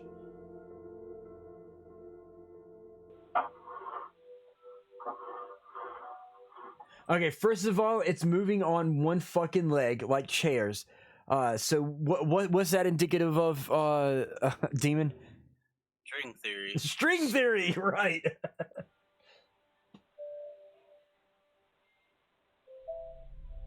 The fact that there's no child in it too, just Yeah, it'd make exactly. it all that more believable if the child was in there sleeping. And the orb that I saw was a dust particle. I didn't even see an orb. It's very faint. That's watch. Hang on. If you watch right around this area here to the where the door is, you'll see it move up towards the door knob. So yeah, just watch. It'll move about right now, right Could there. this large See it? and heavy object be moved by a simple, barely visible string? According to the uploader, this was not in any way faked by him. It was no way faked by him. Yeah, it was probably his friend in the other that was doing it while he was. Yeah, it wasn't faked by him. What do you think could have happened that night? Okay, so real quick, ladies and gentlemen, let's see. Is he wearing the cone of shame now? Oh yeah, he is. And Tabitha, we can actually burn him, toast him, roast him, whatever you want to call it, as much as we want. Because for those who are new to the stream, okay, if any chair or furniture, exactly, only one leg is moving. If it's moving on, like, literally this leg here stays positioned in its place, this leg here is the one that's moving. There's a stream down at the bottom that we can't see, and someone's probably off camera to the right here pulling the string, making it move. If it's moving on one leg, was that an orb reflection or of the stream? It wasn't a reflection of the stream. It's probably a dust particle floating up because the bed was moving. So the movement of the bed probably kicked dust up, and it was a dust particle floating up. Is this paranormal spirit lurking within his house? Pulling towards the. Is this all just a big hoax? Air. Yep. Let me Exactly. know in the comments. See, it goes up from the crib. It goes up from the crib as if it's being moved up. Yep. By now, we know it's why. definitely no secret that the Waverly Hills Sanatorium is by far. Oh my God. Okay, this is the Waverly Hills Sanitarium, guys. Okay, hang on. So here's the thing. For those who don't know, I am with this whole COVID thing. It stopped my plans of doing live ghost hunting streams. Onyx Demon, a lot of y'all know that I plan to do live stream ghost hunts. I plan to travel to other streamers, but thanks to COVID, that put a little kink in my plans. Okay, my plan eventually is to take a group of people together and go to the Waverly Sanitarium. I will be paying for everybody to go to the Waverly Sanitarium. That's where that $3,000 in my bank account that got stolen was going to go to, was to be able to pay for all of us to do an investigation at the Waverly Sanitarium. Eventually, I plan to do this. I want to get my my ghost hunting going, but I plan to go to the Waverly Hills Sanitarium. And let me tell you, I've already been there. Okay, I've been here. I know what happens. I've got pictures from there. This place is no joke. Okay, now I don't know what the video we're about to see. What if this is faked and someone faked it because they were there again? You know, it's like, oh, hey, we're in a haunted place, so we're gonna fake it just to make content and say, hey, look, we were here. This is content, so you can't deny it because we're here, kind of thing. But I can attest to you, this place is no joke. for their paranormal stuff. Let's see, it was a tuberculosis hospital, not insanity. It started off as a tuberculosis place, but it went from a tuberculosis place into a sanitarium. It went from one to the other. So yes, I've never been to an abandoned place, man. Hey, it's all good. It's all good. I've been there, and I plan to go again. So this is legit, but I just want to give you all a little background on this. This will happen. I will take some of you. I plan to grab Hellfire, Blastbit, and a few other people and get them together with me and actually do like some live special event after doing some traveling to do some stuff. So it's going to happen, but I know this place 100%. I've been here. I've done this. I want to go back. That's how cool this place is. So let's hurry up and get back to this so we can see what's going on. One of the creepiest and most haunted places in the world that paranormal investigators love to go to in the hopes of getting evidence on camera. It seems as though a YouTube channel called Western Pennsylvania Paranormal Hunters had the same sort of idea, as seen throughout this video uploaded to their channel in 2014. Now this is the last video, so this is maybe the reason why they say the best for last kind of thing, Onyx Demon. With a little this is the last video of his 5 videos, so I think he saved the best for last kind of thing, so I think this is going to be one of the legit ones. Over 130 views. In the video, we can hear one of the channel owners talking out loud, potentially trying to make contact with one of the spirits nearby. But he doesn't have to wait too long, because something happens in the windows that he didn't see. But you should be able to make it out if you look hard enough. Turning it up and muting. We can debunk its angle. No, we can't debunk the beginning of it. We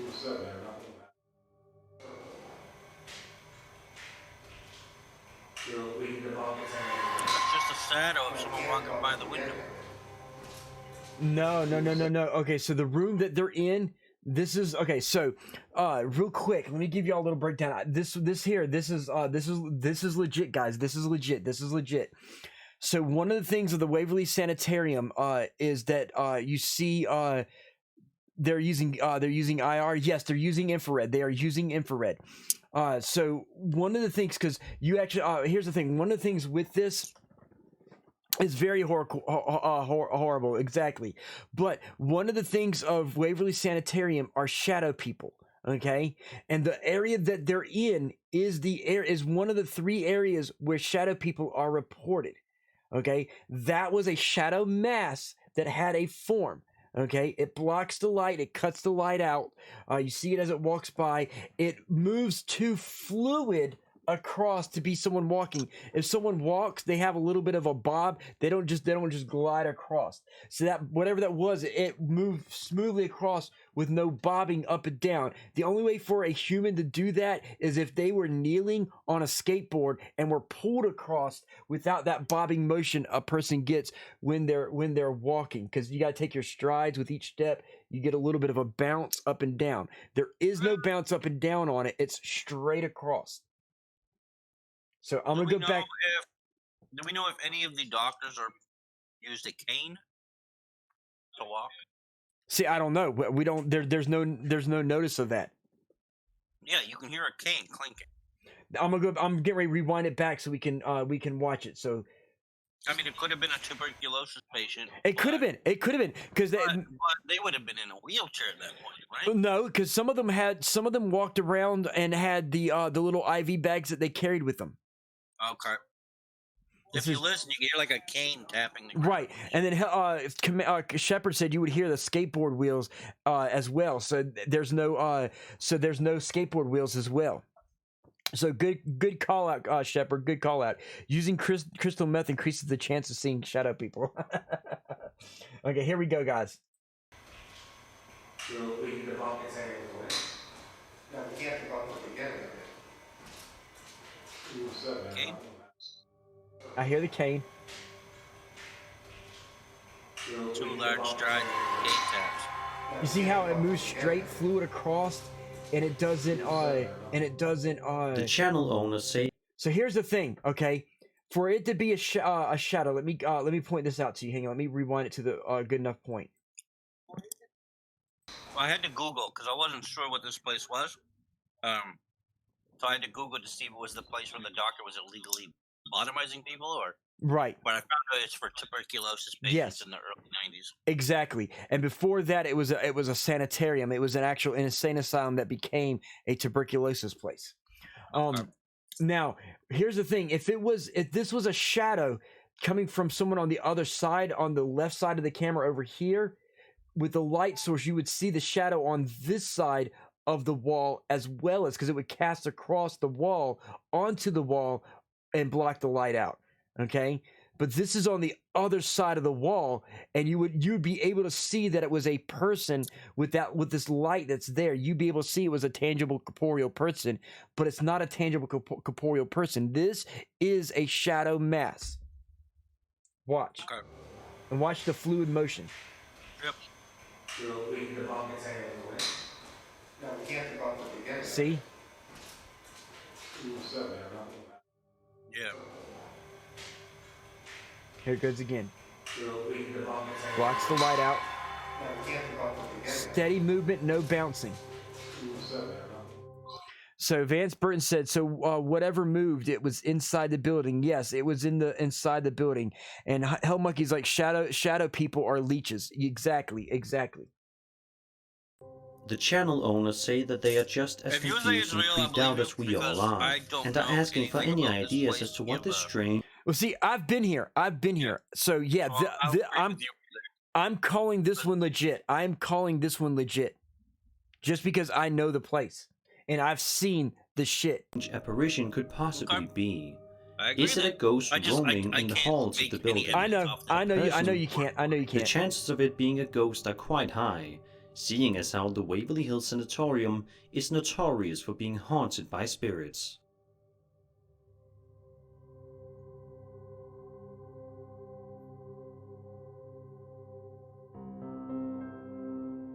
And that was 5 scary ghost videos. You know? That floor there is the first floor. So on a side note, does it say Shep on that wall? Let me see. Hang on. The channel owners say that they are just as confused and creepy. I can't make out what it says. I see an EP, but I can't make out if it's an HEP, but I see an EP up there.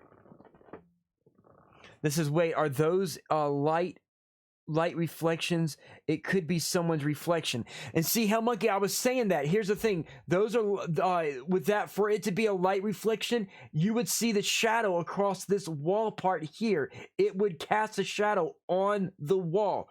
You have to think in the fact that if it's coming from, it would be coming from this left side, and it would be casting a shadow on the wall as well. There is no shadow on this wall. Whatever it is on the other side. So for it to be able to do that, that's indicative of it cutting out the light, but on the other side of the wall. For it to be a person to have a reflection, it would have to be on this side of the wall, and it would block that wall off too. Now this is the first floor right here. On the second floor, you're gonna see shadow demons. There's gonna be a hallway. Give me a second. I'll show you the hallway, guys. I will show you the hallway.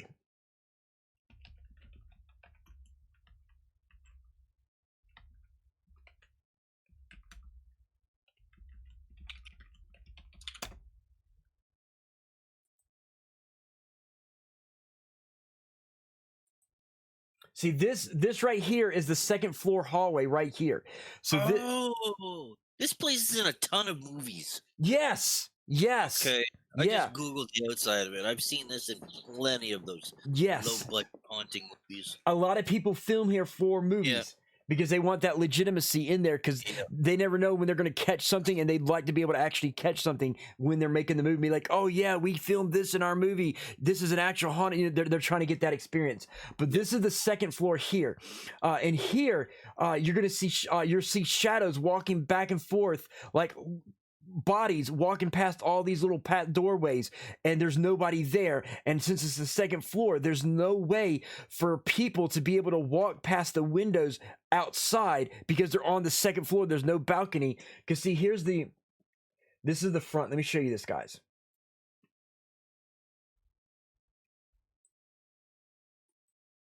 So so you see here, this is the first floor. Here's the second floor here. Now there's a balcony here for people to walk across, but there's no balcony here or on this side over here for people to be walking on those windows to create shadows on there at all.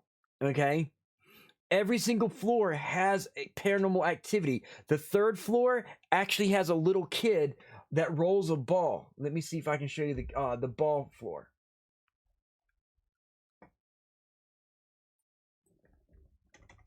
Hey, do you remember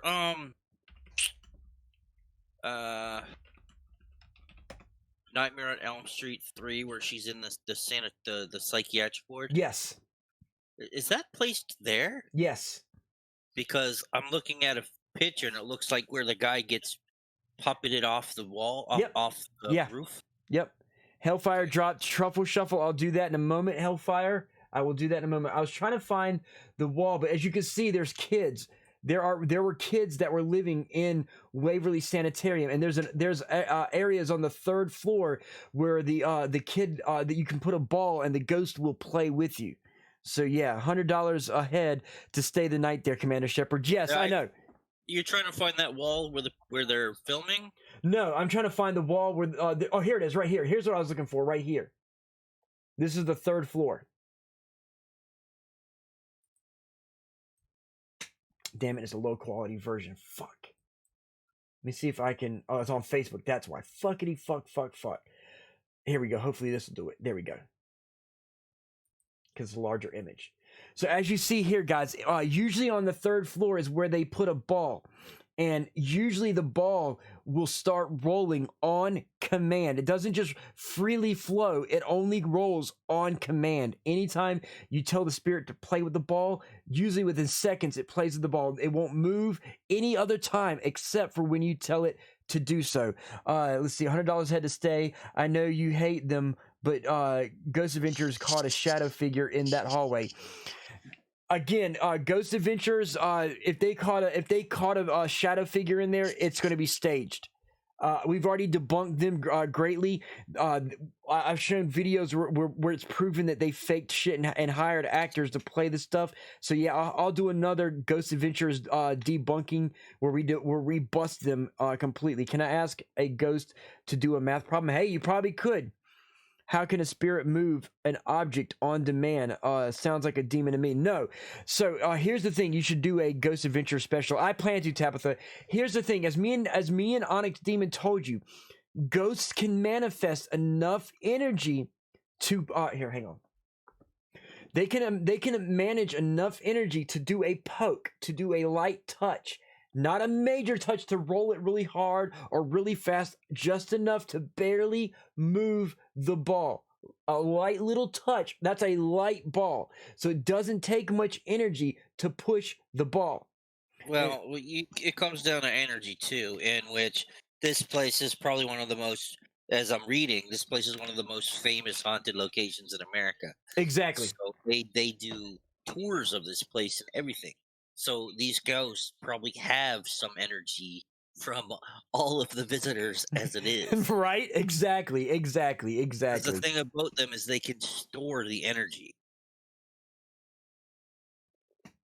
So exactly. Now, Commander, trust me, I do plan to go there. I need to get my ducks in a row. I need to get my my live stream ghost hunts going. I'm actually working on that now. Once I get my vehicle fixed, myself and Hellfire will be starting to do some ghost hunting travels. I would love to be able to get my hands on an RV. But I don't have the money for that. If anybody out there has an RV they're willing to give me or sell me super cheap, I'm all game for it, and I can start doing my my ghost hunting travels. Once I get my ghost hunting travels, Commander Shepard, I will get a hold of you because I plan to pull people. Because when I do this, I'm gonna pull Onyx Demon. I'm gonna try to get you to come with me to do this. I got a few people that I want to come bring them with me to Waverly Sanitarium, and we all go in and do a live stream from the Waverly Sanitarium. So I want to make it like some kind of 1 year anniversary or a Halloween special or something like that. Hey man, look, hey, I got something to add to this place, okay? Okay. Kid, you remember the movie Exorcist? Yes. The demon Pazuzu. Mm-hmm. You remember what his statues all look like? Yeah. I showed them briefly on last Monday's episode. Oh, okay. So I'm looking at photos of Waverly Place or Waverly Hills, whatever it's called. Waverly Sanitarium. And it has a statue on the roof that looks just like Pazuzu. Yeah. Here, let me pull that up. Yeah, you're right. You are right. Let me pull it up.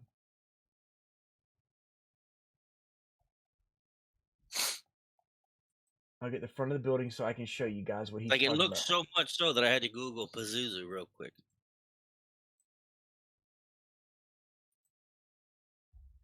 Let me find a good start of the building. And you said before this place was for tuberculosis, it was an insane asylum. Yes. Now, did they think that these people could have been possessed? Possibly. This is interesting now. Oh. There we go, right there. That's the statue that he's talking about. That is the statue that that is very reminiscent of Pazuzu. Can't everybody. see it. Oh fuck! Thank you. You don't see your beautiful face. So that's the statue that he's talking about. That looks like Pazuzu. That's ominous. There's other ones too. They're on the roof and everything. And if you Google Pazuzu, that's what I'm about to do next.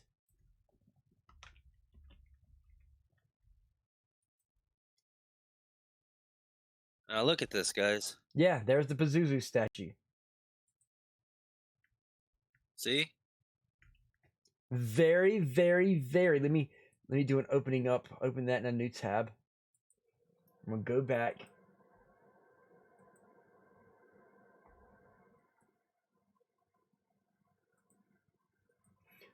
There's Pazuzu.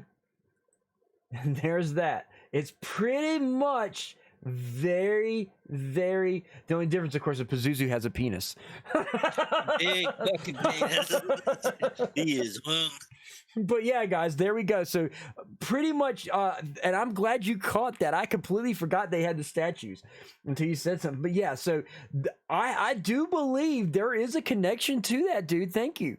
I never put two and two together with Pazuzu until then. Pazuzu excited, is excited. I see, right, right out, monkey. Pazuzu very excited. They also have a set of windows that are shaped of a cross. Yep. Looking at this place was. They thought these people were possessed, not insane. Yeah. See, there's the Pazuzu statues right there as well. They're up at the top. They're covered with. Those are the ones that I was seeing. Yeah, they got Pazuzu on the ground and up at the top.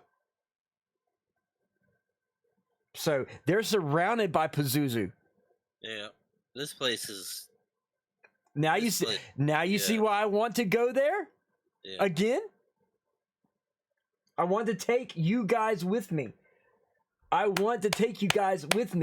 some of you are going to come with me via stream, okay, and you get to watch it live. But some of y'all will be with me in person live at the Waverly Sanitarium very soon. As soon as I can get my ducks in a row and get this all going, trust me, y'all are gonna love what I do. Pretty much how it's gonna go is we're gonna be going on Sunday nights. I'll be doing the live investigation on the other streamer's channel, like say Onyx Demon. We'll be with Onyx Demon in his locations. We'll be filming on his stream channel Sunday night. Then on Monday here on Mystery Mondays, everybody, we will do the reveal and reveal all the evidence that we captured that you didn't get to see and what we did catch and stuff like that. So that way, this way, anything that goes on live, if you catch something, you're able to chat with us live, and we'll have somebody in a command center talking with to the chat for us and relaying stuff to walkie-talkies to us in case you catch something that we miss.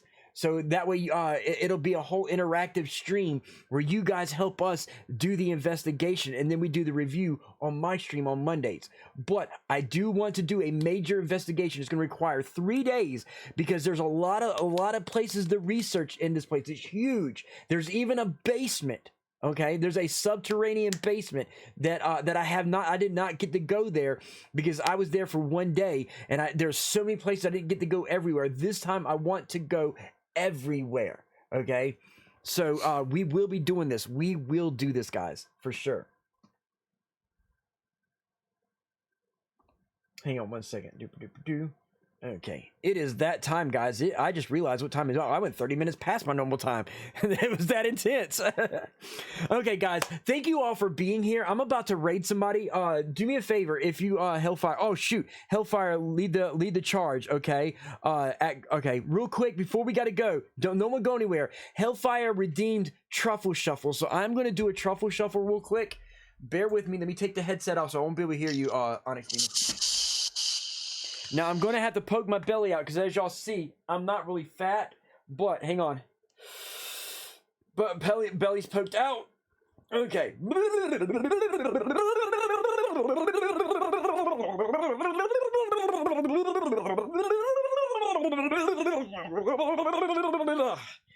Oh. Okay. There we go. Got that Truffle Shuffle out of the way. Okay, so Hellfire is going to lead the charge for a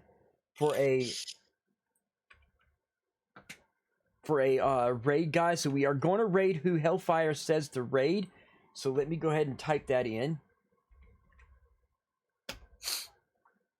There goes that. Now, I don't know nothing about this streamer, but before we go to the raid, make sure you go there, stay for 5 minutes. If you like the person, make sure you follow them. If you don't like them after 5 minutes, you're more than welcome to leave. But as always, I love to entertain you guys. My whole dream is to make movies and TV shows. You guys have make my dream come true by letting me entertain you and enlighten you to a lot of new things. So thank you. I love each and every one of you. Don't forget #raid, #retroactive, and I'll see you all on Friday for Fallout Friday, and then Saturday on Retro Rants. Tuesdays we normally do Critical Hit, but right now news has been a little slow. Me and Hellfire are working to do some new updates to Critical Hit to make it even better for you guys. So again, let's do this raid, #raid, #retroactive.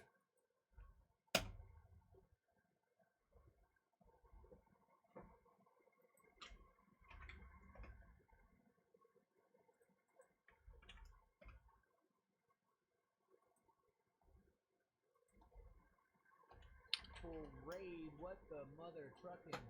What is happening? Hellfire, thank you so much, man. What's going on? You're Tabitha, Vance Burton, thank you for the follow. Let's go. Shout out, man. Let's go. Yeah, we need to get a shout out to Retroactive as well, man. Thank you so much, man. Welcome.